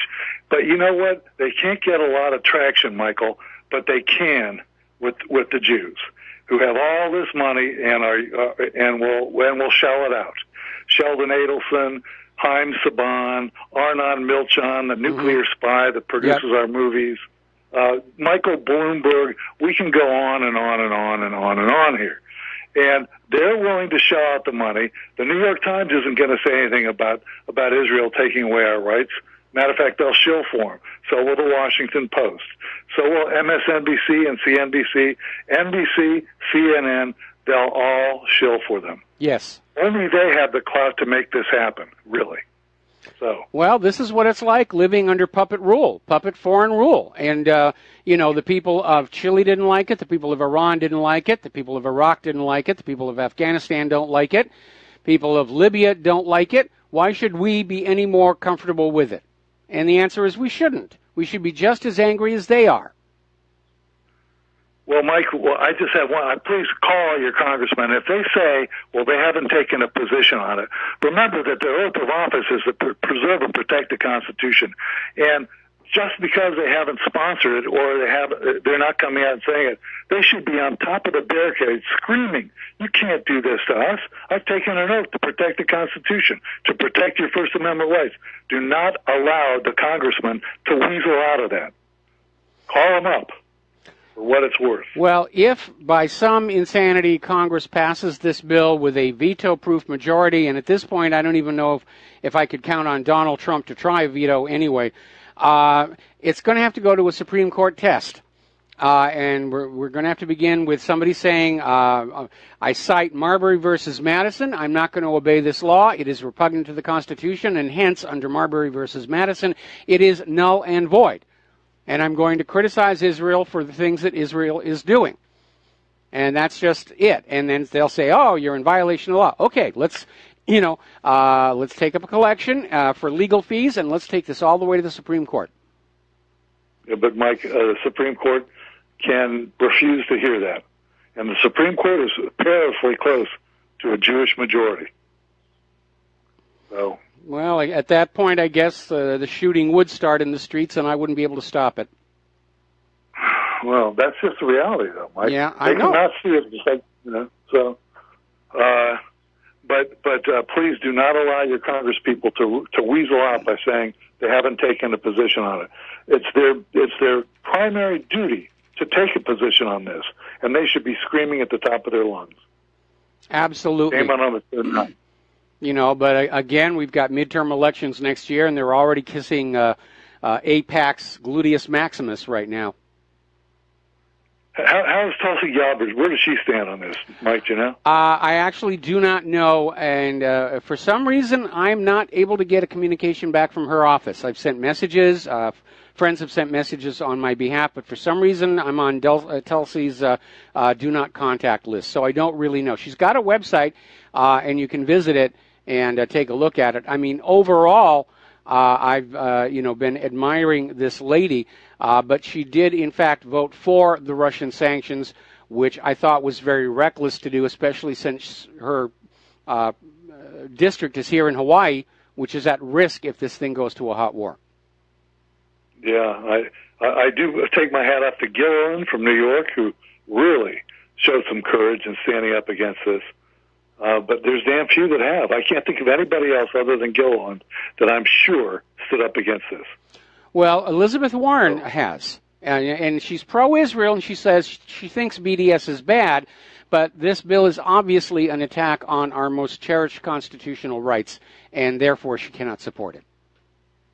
They all should be saying that, Mike. I know you got other calls. Thanks very much, Guy. All right, thanks an awful lot. We're going to let you go here. And in point of fact, at this moment, we do not have other calls, but the phone lines are open, 800-313-9443. Okay, let's talk about the economic news here right now. Financial expert Tom Cloud has issued a gold buy alert. Now, he's been in business for 41 years. He doesn't often do this. Most of his advisories are in paper equities, but every once in a while, he will say, now's the time to buy gold, and he's saying it right now. And maybe that is the reason why Russia is accelerating their buying of physical gold. And apparently last month, Russia's central bank purchased 9 tons of gold. And analysts are saying that this is in response to the Western sanctions. And it's because Russia and the rest of BRICS are rushing to develop an international trading banking system which will not use the U.S. dollar. And so both Russia and China are trying to solidify and fortify their currencies, at least partly in gold, so that other nations will be perfectly comfortable accepting them as a cross-border currency if they do not have a direct currency exchange agreement with the other members. Now, at this point in time, with global instantaneous electronic transfer of wealth and verification, the idea of a global currency or even a transnational currency, it is obsolete. But the U.S. government is desperate to hold the world underneath the U.S. dollar, because without it, the U.S. economy is finished. We've let our manufacturing decay. There was a time right after the end of World War II where made in America meant the best quality, reliability. Made in China or made in Japan meant the cheap stuff. Now it's completely reversed. People go to Asia to get quality manufacturing. They go to Europe to get quality cars. American products are seen as faulty, flawed, too expensive, and nobody wants our GMO agriculture. The only thing still feeding Wall Street is all these nations forced to use the U.S. dollar for cross-border trade and banking and the buying of natural resources. They have to come to the U.S. to either borrow those paper notes at interest or trade us real manufactured goods and agricultural produce for these boxes of ink and paper, from which they can then go on out and do their business. If they stop doing that, it's over. It is really over, and more countries are definitely moving away from the dollar. Not just because it's unreliable, not just because there's really nothing backing it except the future slave labor of the American people, and there aren't enough Americans and not enough American jobs to ever redeem all those treasury bonds. It's because the U.S. dollar has become the symbol of America's imperial arrogance. And so people really are moving away from that. Now, yet another financial analyst, Howard Marks, has come on out saying be very, very careful about catching Bitcoin fever. And he's saying the cryptocurrency craze, it's climbing to new heights, but you got to be careful. Bitcoins are not real. And the whole system is starting to look like a pyramid scheme. Now, it's sold on the idea that it's innovative, but the cryptocurrency is hardly a guarantee of financial security. It is as risky as a Federal Reserve note, because like the Federal Reserve note, they're backed by nothing but a promise of value. And cryptocurrencies like Bitcoin are similarly questionable because they don't technically exist. Now, if you're getting caught up in this fever and you're seeing the numbers go up and the numbers go up and the numbers go up, you need to take a deep breath, step back, and you need to go back to your history books about events like Tulip Mania or the Great South Seas Company. There have been these amazing bubbles that were just fueled by enthusiasm for what sounded like a really good idea, and they turned out to be epic disasters. In fact, somewhere around here, I've got a book called Beliefs and Superstitions of the Masses, or something along that line, and it has about 8 of these different incidents throughout history, going back hundreds of years, where all of a sudden something will take off and it becomes a speculative bubble, and it will just look like it's amazing and there's no top, and then it implodes. And tulip mania is that classic pattern. Unfortunately, Bitcoin is starting to look very tulipish to me right now. Another article, this one coming out of 12160, how the BRICS countries are striking a fatal blow on U.S. dollar supremacy. And again, adding more sanctions onto these countries only accelerated the process of these countries moving away from the United States, moving away from the U.S. dollar, becoming more reliant on each other, and distancing themselves from the U.S.-centric financial system. And BRICS has been talking a long time about an alternative global financial system that is not centered on the U.S. dollar. And that's a big reason why the U.S. is all of a sudden hostile to Brazil, to Russia, to India, to China, to all these countries who've signed on to BRICS. Notice how they've all moved on over to the U.S. government's special high-interest targets list. It's all about the money. It's all about keeping the world under Bretton Woods. It's about keeping the world enslaved and subservient to the U.S. dollar, and the world doesn't want to do that anymore. They don't trust the U.S. dollar because they do not trust the United States government.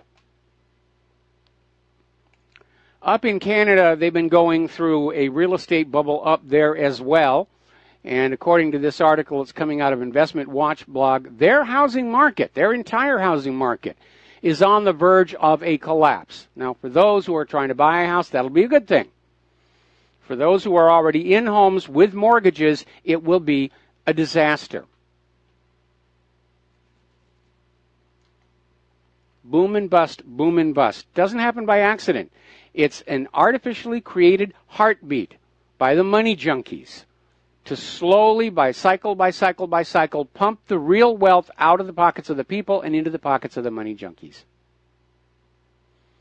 And it's all about the numbers. It's all about having more zeros after my name than anybody else in the world. So the economy has become weaponized, if you will, against ordinary people. Certainly that's true with the concept of a private central bank. It does not exist to serve the community, the nation, and its people. It exists to serve itself at the expense of the community, the nation, and its people. And they're allowed to do so because of politicians who would sell their own mother for $1. We'll be right back after these few words.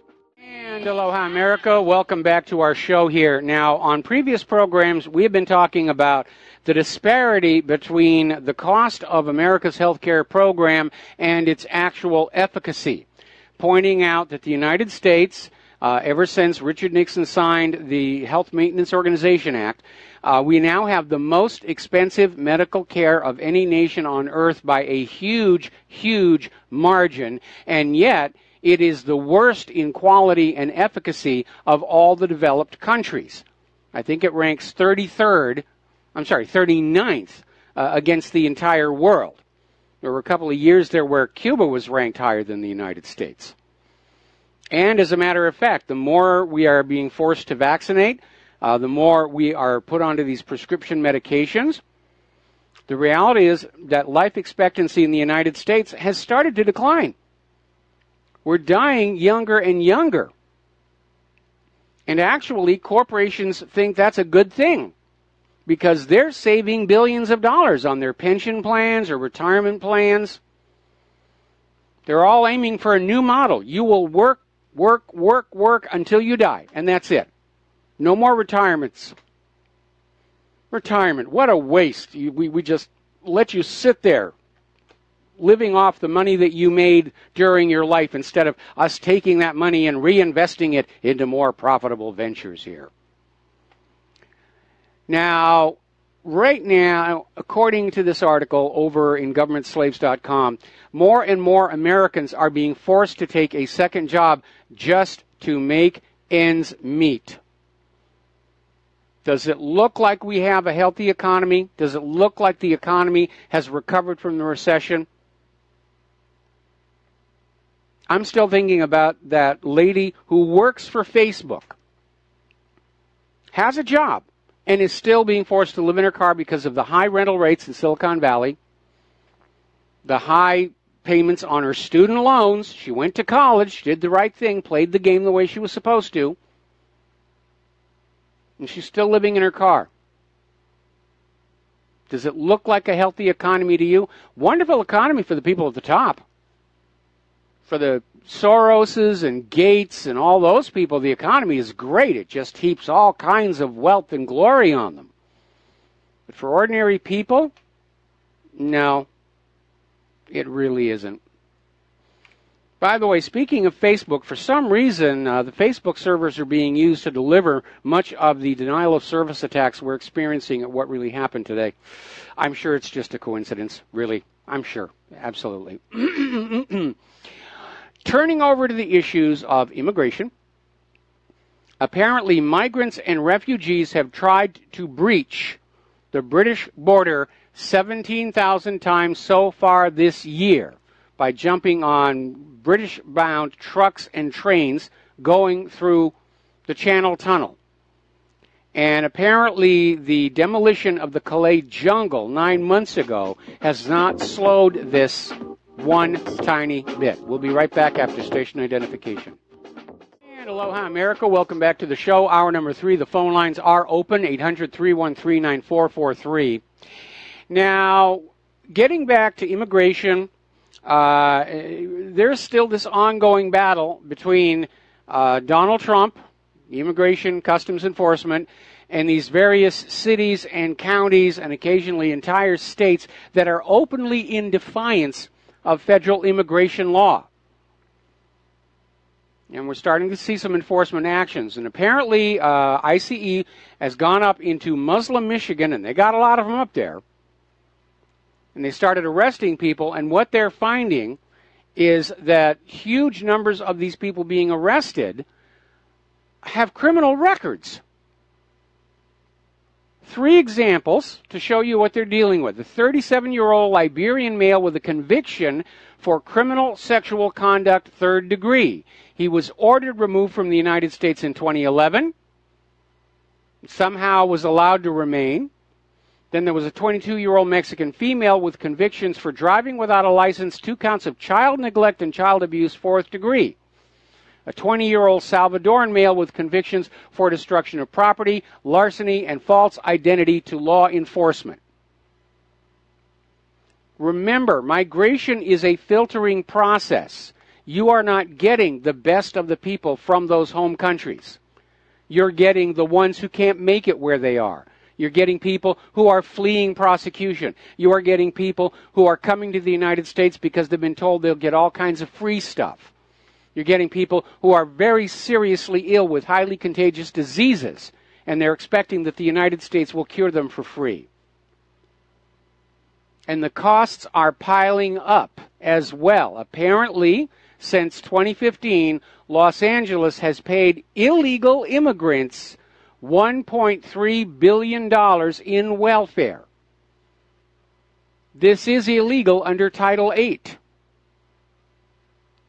Now, according to a study by the Migration Policy Institute, Los Angeles has one of the highest concentrations of undocumented people of any county in the country. And it permits undocumented families with children born in the U.S. to receive full welfare and food stamp benefits. So what do the illegal immigrants do? They come across the border, and quick as they can, they punch out an anchor baby.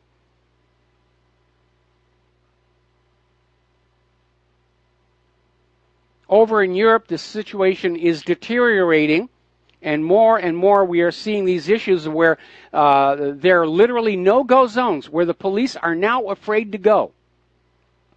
And when the police are trying to arrest an illegal refugee for being illegal or just for committing a crime, they're immediately mobbed by the other refugees who drive them back. It's open, urban warfare.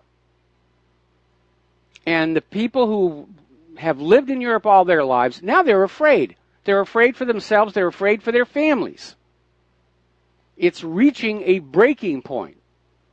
And what's happening in Europe is beginning to happen here, where people are just fed up with all of this nonsense. Now, down in San Diego, Starbucks, which announced their commitment to hire more than 10,000 refugees, even as born-here Americans continue to go without work. They've already had their first hiring event. They were in El Cajon, California, and they're bringing in these refugees who have an incidence for tuberculosis 4 times that of the general American population.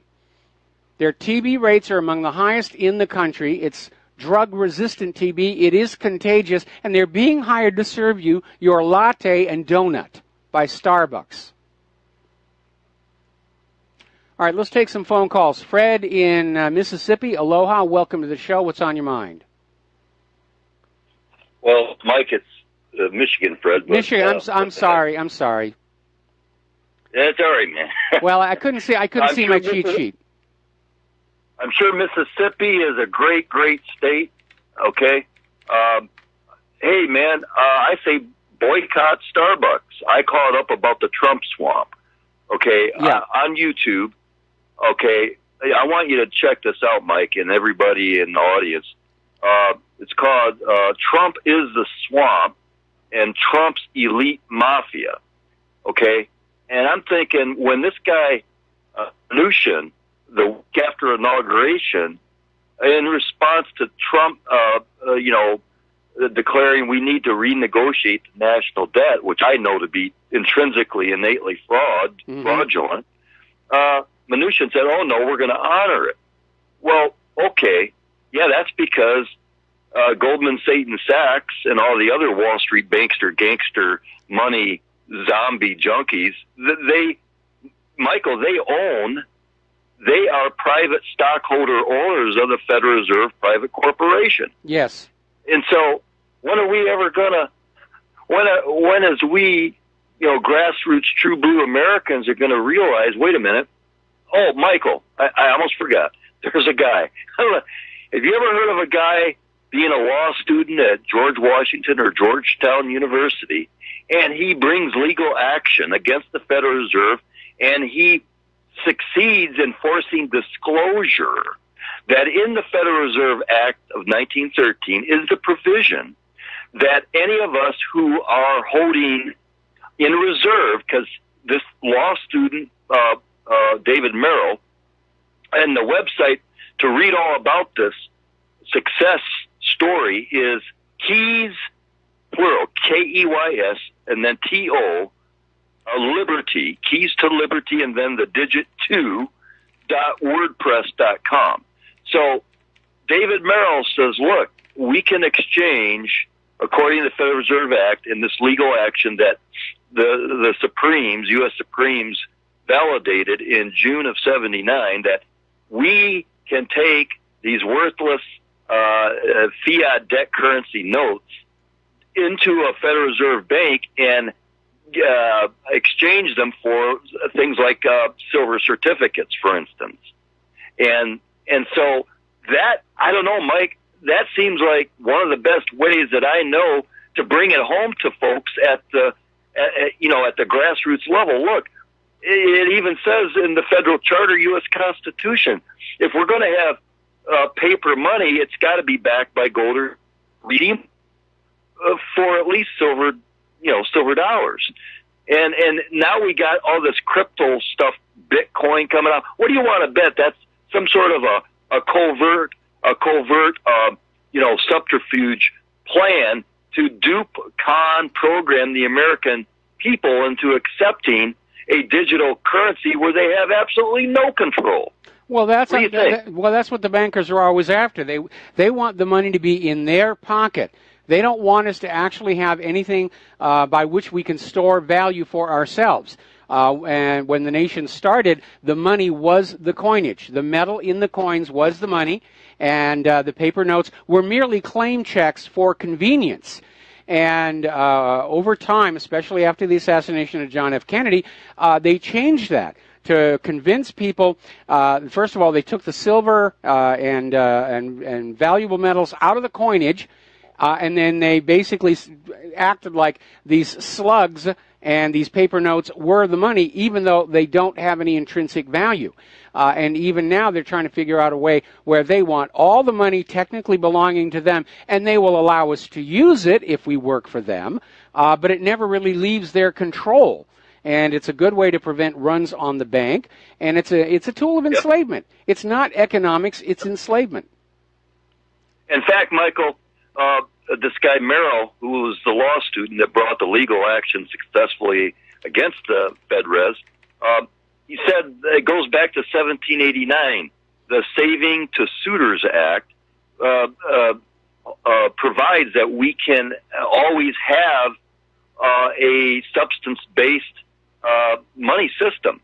Okay, and before I forget, since they removed the gold and silver as the collateral for real substance-based currency, what they did, Michael, is they took our original birth record and they use it as a registered security asset, and they monetize it at like $1 billion. And there's this dude Harvey Dent, Dent like a dent in your car. Yes. Harvey Dent. Okay, he's on YouTube. You got to check it out. He goes in into a credit union, because what he proved is that through our Social Security Trust Fund account, it's real simple. And he shows in real time him doing it, paying off all kinds of debt. So he decided, okay, what the FedRes does to counter this is they do a reversal. Even though the transaction was fully consummated, fully validated, a few days later comes this reversal. So he goes into his credit union in Southern California, and he gets the woman, the manager, to say, well, yeah, this is crazy. So she checks through her channels, and she gets it totally reposted. She says, well, you're good to go now. It's fully posted. So, the transaction is valid. Okay? So he did that through his Social Security. It was like a $4,000 transaction through his Social Security Trust Fund. And Harvey Dent, and he proves it, man. And then I heard that it's even codified what Harvey Dent is doing with the Social Security Trust Fund. Title 31 of the United States Code.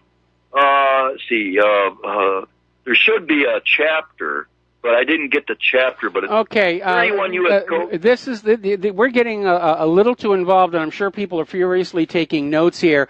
But we need to kind of keep things simple so we can move the show along. The first issue I have here, first of all, I hear the name Harvey Dent, and I think of a character in the Batman movies.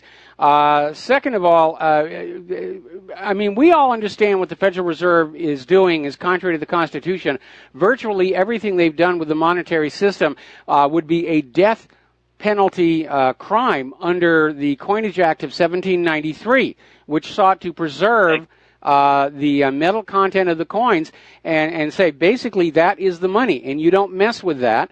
Or we're going to come and do bad things to you.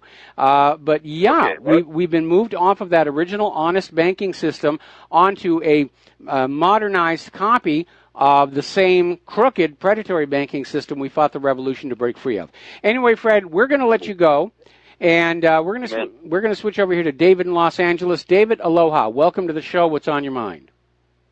Aloha snack bar, Mike. Yeah, that last call, man. That last call was absolutely spot on. I mean, whenever you, the loans, you're trading your time and effort for, a physical representation of how much we owe the Federal Reserve banking system, and, we have to pay back every last dollar back with interest. It's absolutely predatory lending. But sidetracking, you were talking about the pedophilia rings earlier, and, man, I have this old article from the Washington Times back in '89. 27 years ago, that this homosexual prostitution inquiry ensures VIPs with Reagan Bush. Basically, young callboys took midnight tours of the White House. I can send that to you if you want. But no, that's the Franklin scandal. That's the Franklin scandal. Franklin scandal. I got web pages about that one. Yeah, and it was a big stink. And somebody actually made a documentary about it. And it was actually scheduled to be broadcast on American TV. And politicians went to the network. It was already in the TV guide. And they went to the network and they said, if you air this, we will pass laws that will drive you out of business. And so the program was yanked from the broadcast schedule, and somebody bought up all the available VHS home copies and destroyed them. But they missed this editing work tape from one of the editors. And yes, it's got a couple of places in there where it's waiting for completed footage, but you get the gist of the documentary from it, and it lays out the whole sordid tale. And it's becoming more and more obvious that this is a very dark, very hidden, but still a very important part of the power structure in Washington, D.C. And again, going back to this New York Times article that goes back 35 years, back then they're saying, yeah, there are a lot of child sex predators in the government, and the pimps, the prostitution rings that are selling children to these people are collecting the information about who is doing this, and it's sold then to intelligence agencies, both domestic and foreign. And of course, that guarantees these people are now controllable. And so you have to wonder about, first of all, these have to be very weak-willed people, where they're going to be in elected office, they're going to succumb to their perverse desire with a child, and obviously open themselves up to being controlled from that point on. And it's utterly ridiculous. And you have to wonder, why are such people allowed to even run for office if they don't have the willpower to basically say, I'm going to behave myself while I'm in office so that I cannot be blackmailed and controlled to the detriment of my constituency? It's a club, it's a clique, and those people, I hope they go straight to hell. A bunch of disgusting perverts. That's all, man. Anyway, God bless you, Mike. All right, well, thank you very much, and I absolutely agree. I don't think that there is a hell or a heaven, but it would be nice to actually build one in the case of these kind of people. We're going to do a long-delayed shout-out to our on-air affiliates just now rejoining our network. Getting on back to immigration, the open borders, pro-illegal immigration people are still out there. The media is still their friend. And apparently on NBC Nightly News, they ran a story a little while ago saying that because so many illegal immigrants were now running and hiding or not even coming on in there, that it was going to drive food prices right through the roof. And the basic message was, unless you allow the illegal immigrants to come on in, expect to pay higher prices at the market. And the problem is that the central quote and facts relied on by NBC News to back up this anecdote that if we kick the illegal immigrants out of our country, that our food prices would go through the roof, is 2 years old. They went back and found a convenient message that would support the propaganda they wanted to put on out there. And by the way, take a look at a modern corporate farm these days. They don't have people picking the crops anymore. It's done by large machines. They don't need the illegal immigrants anymore. It's all been mechanized and computerized. Now, turning over to France, Macron is in trouble. Apparently, a lot of people are very unhappy with what he's trying to do. His own party is frustrated with him. In a lot of ways, Macron is facing the same thing Trump is. He's trying to make changes, and the entrenched powers that are in the French government are saying, no, I like everything the way it is just fine. It works for me. I've got a good job. I'm making good money. Why mess that on up? And apparently he's crumbling in the polls because of his continuing support for keeping France in the European Union. That was a big issue. A lot of people thought he was going to lose the election over that. And yes, there were allegations of election fraud. And apparently the hostility of the French people against Macron is so great, it's even prevented him from making his wife the first lady. Now, here in the United States, if you're the president, your spouse becomes the first whatever automatically. But apparently there's actually in France, there's actually a ceremony and a process by which you designate this is the first lady. It's sort of a mini coronation. And there was a huge public backlash. They don't like his wife. especially when you consider the circumstances of their marriage. And at this point, Macron is having to scrap the idea that his wife will be France's first lady. France is going to be operating without a first lady at this point. I'm sure his wife will still attend diplomatic dinners with him, but it does show you how there's a huge pushback against all these pro-Europe politicians. Now, over in Paris, apparently hostilities there are building up. 6 soldiers were hit with a car. They chased and caught the driver here. Apparently he rammed into them with a BMW. And I'm sorry, this being France, if you're going to ram into soldiers, you should be using a Citroën and not a German car. But it just feels like everything is ready to come apart. It's ready to explode. We'll be right back. And aloha, America. Welcome back to the show here. Now, do you remember a while ago there was this surge in anti-Semitic activity, and there were bomb threats to Jewish centers and schools. And Israel, of course, was pushing as hard as they can. Oh, you've got to pass laws. You have to protect us from the Nazis. And ADL and Southern Poverty Law Center and even AIPAC were out there fundraising, saying, you need to give us your money to save you from the scourge of anti-Semitism. And then they found out that all of these bomb threats came from this one individual, an American-Israeli teenager. And now the FBI says this was a business.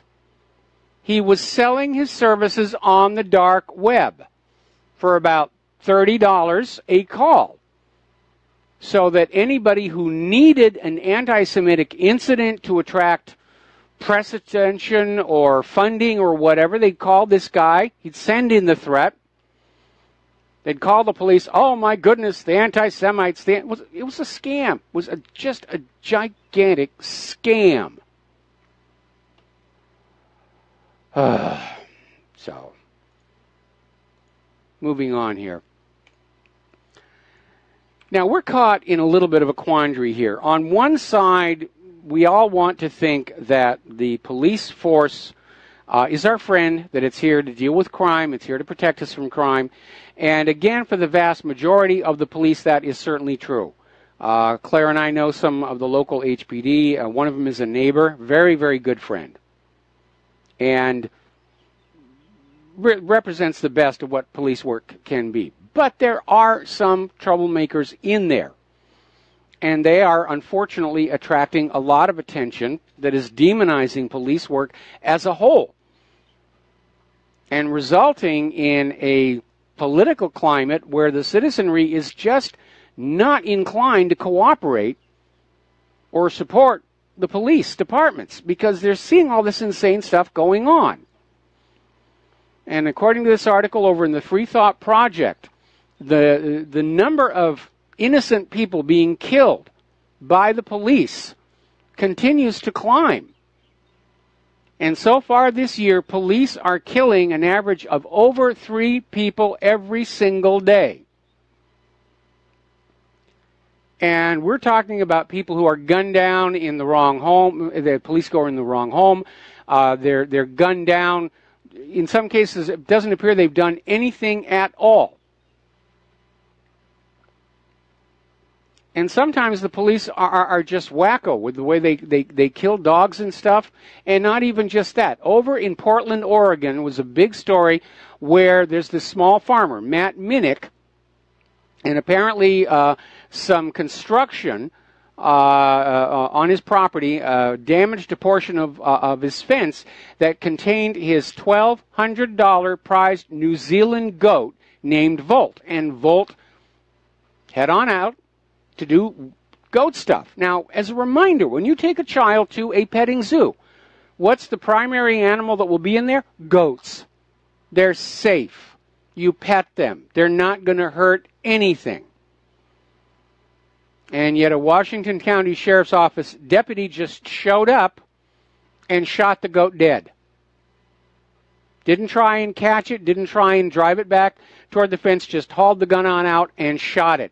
And there's a very disgusting video on the front page of whatreallyhappened.com, another such incident. Police showed up to serve a warrant to search for marijuana, and they just gunned the dogs down. And the dogs were not attacking them. In one case, the dog had been locked up in the bathroom by the owners so that it wouldn't get in the way of the police officers.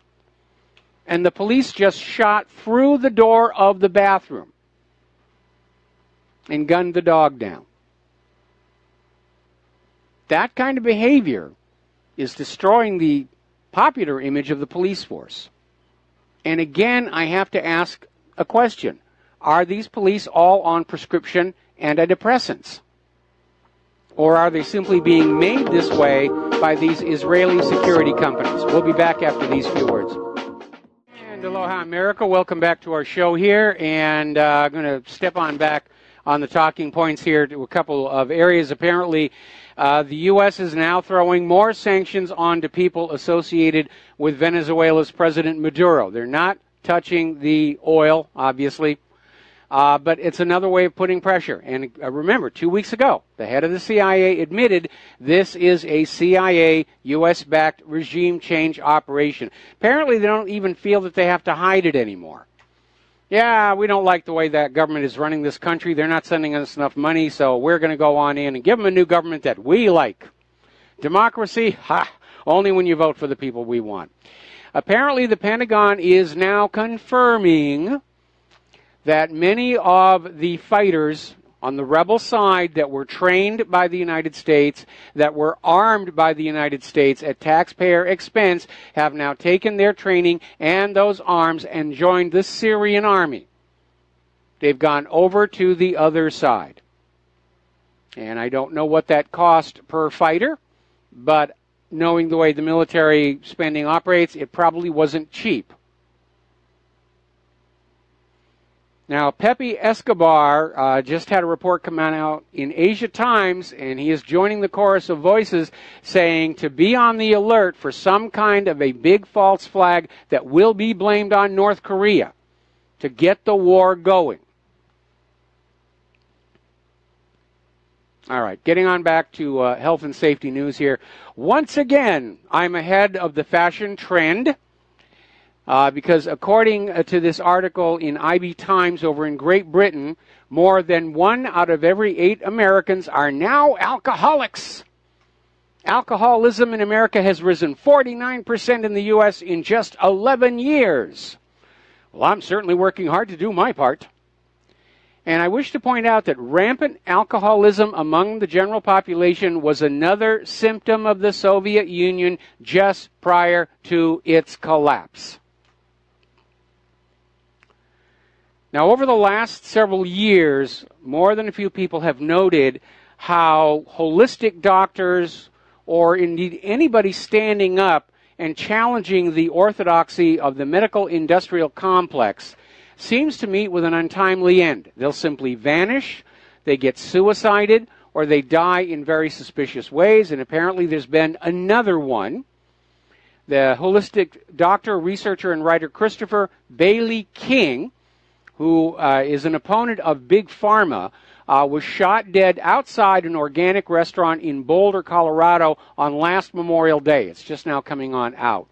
And basically, physicians who are wanting to operate outside the confines of the pharmaceutical industry, who want to do something other than be sales representatives for the medications, they're under attack. They're under attack. And these days at medical school, doctors are being trained to be, I'm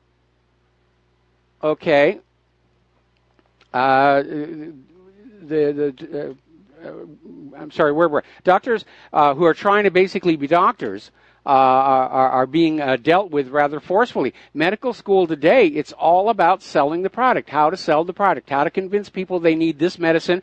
And we've seen all these instances where doctors are being incentivized to push a certain product. We have this very glitzy on-air advertising for prescription medication. And it's all a business. It's all about this huge business. There we go. And it's all about the money. It's not about your health. It's not about your health. It's about money, and those who refuse to go along with that, those who are threatening the cash flow.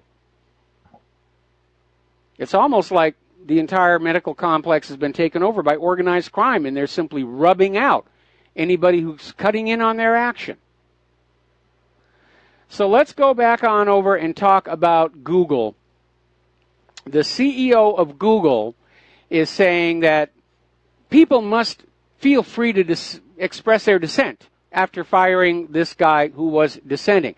Now, Google and the corporate media try to put it on out that this guy had gone on a rant about sexism and feminism and everything. And actually, no, because if you read what this guy actually wrote, James Damore, it's a very rational, mature critique of political correctness. And it led to his being fired and becoming a celebrity. And Julian Assange has already offered this guy a job, saying censorship is for losers. So this guy may be going to work for WikiLeaks, and that's got to be making his former employers at Google feeling very, very, very nervous.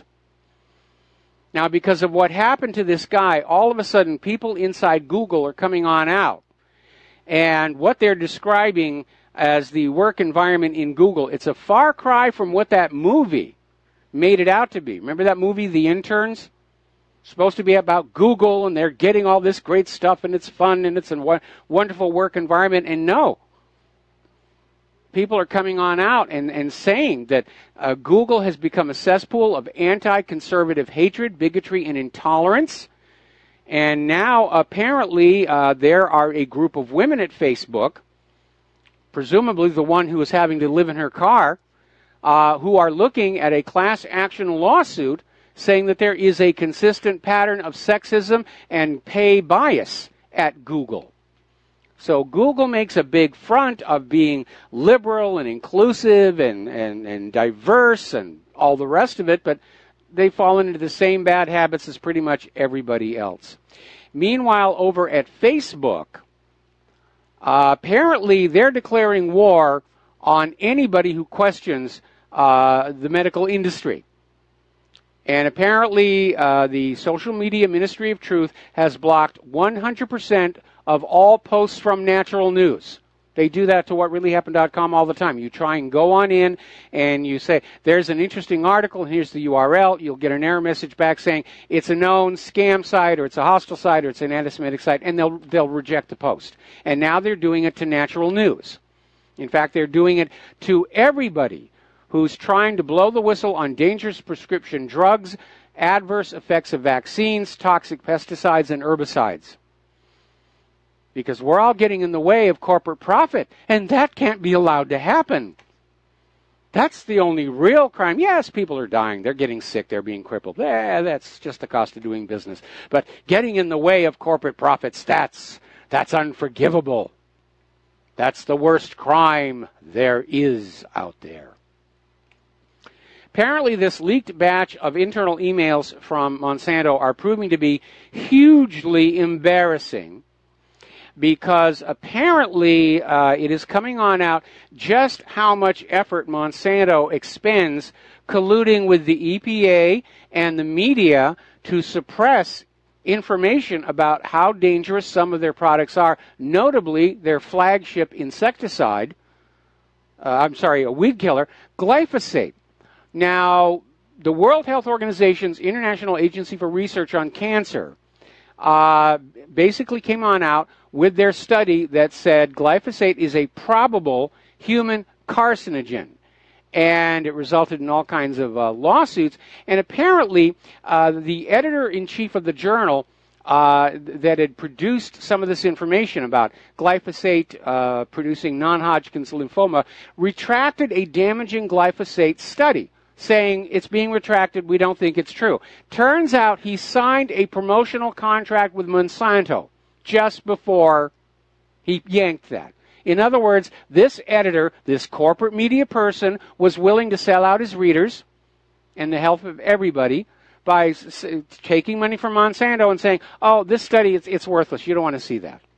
And that is why you cannot trust your health to anything that you see in corporate propaganda or the corporate media, because corporations have no souls. They exist just to make money by any means possible at any cost. We're going to take a phone call here from Robert in Phoenix. Aloha. Welcome to the show. What's on your mind? Hi, Mike. Aloha. Glad to talk to you. It's really off topic right now, but I know how you say that Al Qaeda is, means the toilet, go to the restroom or whatever.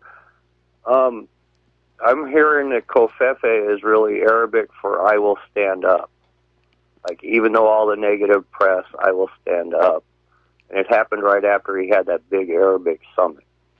Well, that would be interesting to confirm. Unfortunately, my grasp of Arabic is very, very slight. But I'll have to look that up and see if what that does do. Okay.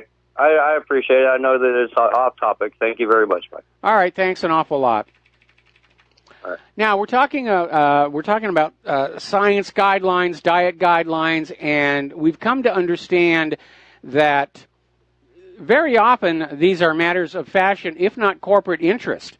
Remember when the USDA decided to abandon the 4 basic food groups in favor of the food pyramid that emphasized more grains and de-emphasized meat, and immediately all the meat packers associations and cattlemen's associations just screamed bloody murder to force the USDA to go back to pushing their products. So when you get health advice from the government, it may not really be healthy advice as much as, shall we say, covert advertising for some donor's particular product. For years now, we've been told that salt is bad for you. It's very, very bad. You should use a salt substitute. And basically, there's a scientist in New York, James Dino Lacantonio, and he wrote a book called The Salt Fix. And he basically says that this less salt diet is actually harmful. It may be causing brittle bones and memory loss, and even diabetes. And, of course, all the public health experts and everybody out there saying, oh, it's ridiculous, how could he? But we've seen so many times where something that is the accepted, advertised conventional wisdom, like statin drugs, and they're out there, oh, it's a wonder drug, you've got to take it. And then down the road they say, well, it's not only not working, it's killing a bunch of people. Prescription antidepressants is another one just like that. We're going to take another phone call. Lenny in Los Angeles, aloha. Welcome to the show. What's on your mind? Hey, Mike, I got a statement and I have a question. I don't know if you're aware of this, but what is the one medical association that has been found guilty of racketeering at least 3 times? I'm going to take a wild guess and say pretty much all of them, but the biggest one of all, I think, is the American Medical Association. You got it. Yep. You got it. Yeah. Now now my question is, I was reading a headline on Drudge Report earlier today, and it says something about Jews having their own currency. Can you explain that to me? What's that about? Could you repeat that? We had a glitch in the phone line. I didn't get that. Okay, well, I was reading a headline on Matt Drudge today, and it says something about Jewish people getting their own currency just for Jews. Can you explain to me if you read anything about it, and what it's all about? Somebody sent it to me the other day, and apparently somebody is setting up a new cryptocurrency which is going to be restricted only to Jewish users, and I have no idea, what's going on with that, and frankly, I didn't think it was that important.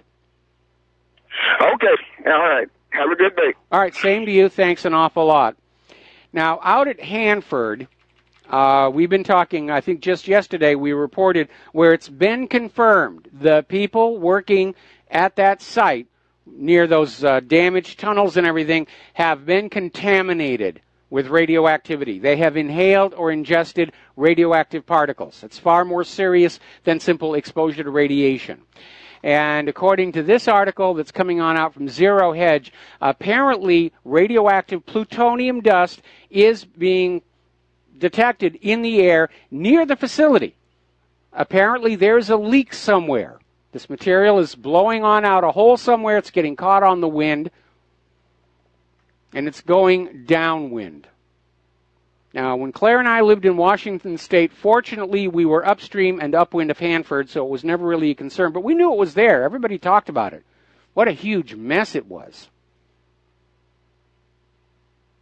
And it's amazing. Our government can spend all this money to build highways and roads and stuff over in Israel, and they won't even spend the money to properly take care of this radioactive waste out in the middle of Washington State and protect those people living down the river and downwind from it all.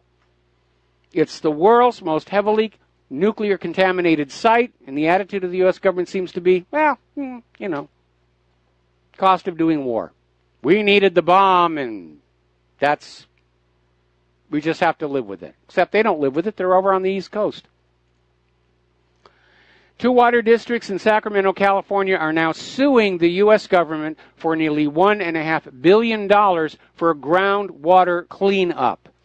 Now, plaintiffs are claiming that heavy metals used by aircraft maintenance crews at McClellan Air Force Base have contaminated over 300 sites. This is an ongoing problem where the civilians who live around these bases will say, this stuff is getting into our drinking water. And the attitude of the government is, well, it's for the war, it's for the military, you're just going to have to put up with it. And then eventually the bases will get closed down, but the contamination remains behind. And when your groundwater is contaminated, that's a problem.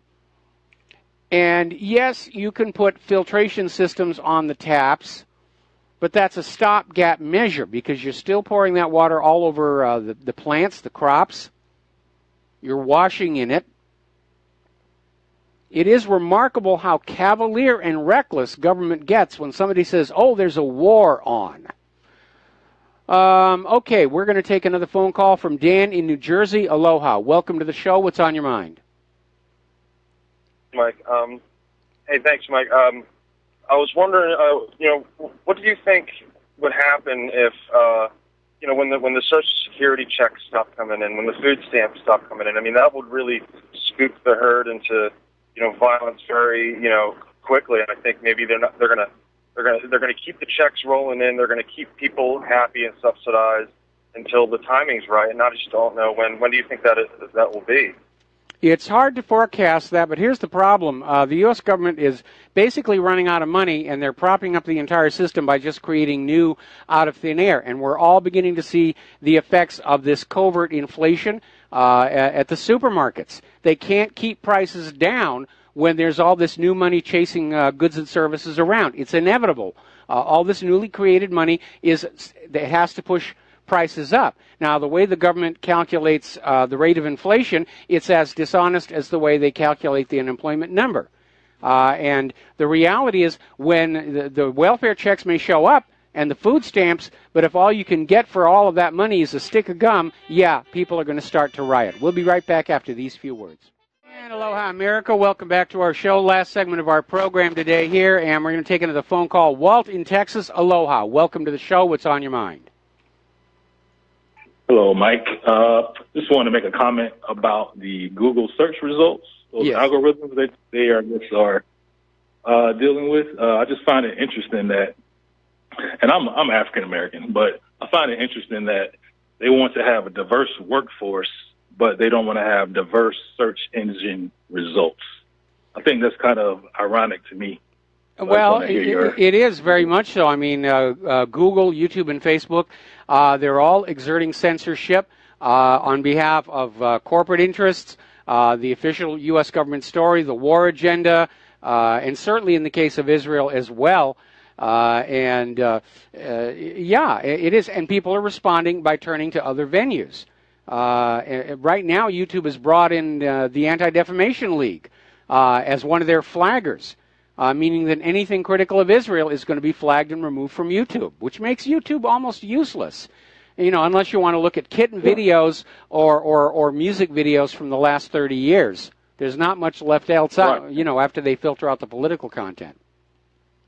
Exactly, and what has made, these search engines so great is that you get all this variety of opinions. It's not just one opinion. You get to hear multiple sides of views, and they're kind of just destroying that. What has made it great, they're destroying that. So that's all I want to say. No, you're absolutely right. I mean, diversity of opinions was valued when this nation was started. It was legally protected, and it certainly was part of the attraction when these search engines first started showing up, is that you could type in a search term and you would get all this information, And very often it did not agree one to the other, but it allowed you to form your own opinion. And today we're seeing these large backbone corporations. They have become just as compromised as the TV network news to try, as Brian Williams said, scare you to death about North Korea, or as Mika Brzezinski says, control what you are thinking. And that's really what it's all about. They're desperate to regain control over what the American people are thinking, because apparently we're all thinking double plus ungood thoughts. We don't trust the government anymore. We don't believe the government anymore. We are seeing the giant pile of bovine excrement that has surrounded our life since we were born. And it stinks, and we know it stinks. And this idea of trying to instantly turn us all back into mind slaves for the corporate media, it's not going to work. It never has. They tried something similar when Gutenberg developed movable type printing. And they fought really hard to regain control of what people were thinking as literacy and access to books increased. And in the long run, it did not work out. And in the long run, it will not work here. And governments are going to have to accept the reality of having to have a population to which it is very difficult to lie to. And if they don't like it, they're free to get another job entirely. All right, well, listen, Walt, thanks an awful lot. We're going to let you go. We're coming up here on the end of the program. And so I'm going to invite everybody to stay tuned for John Stadmiller's program here. He's got a lot of interesting things to talk about.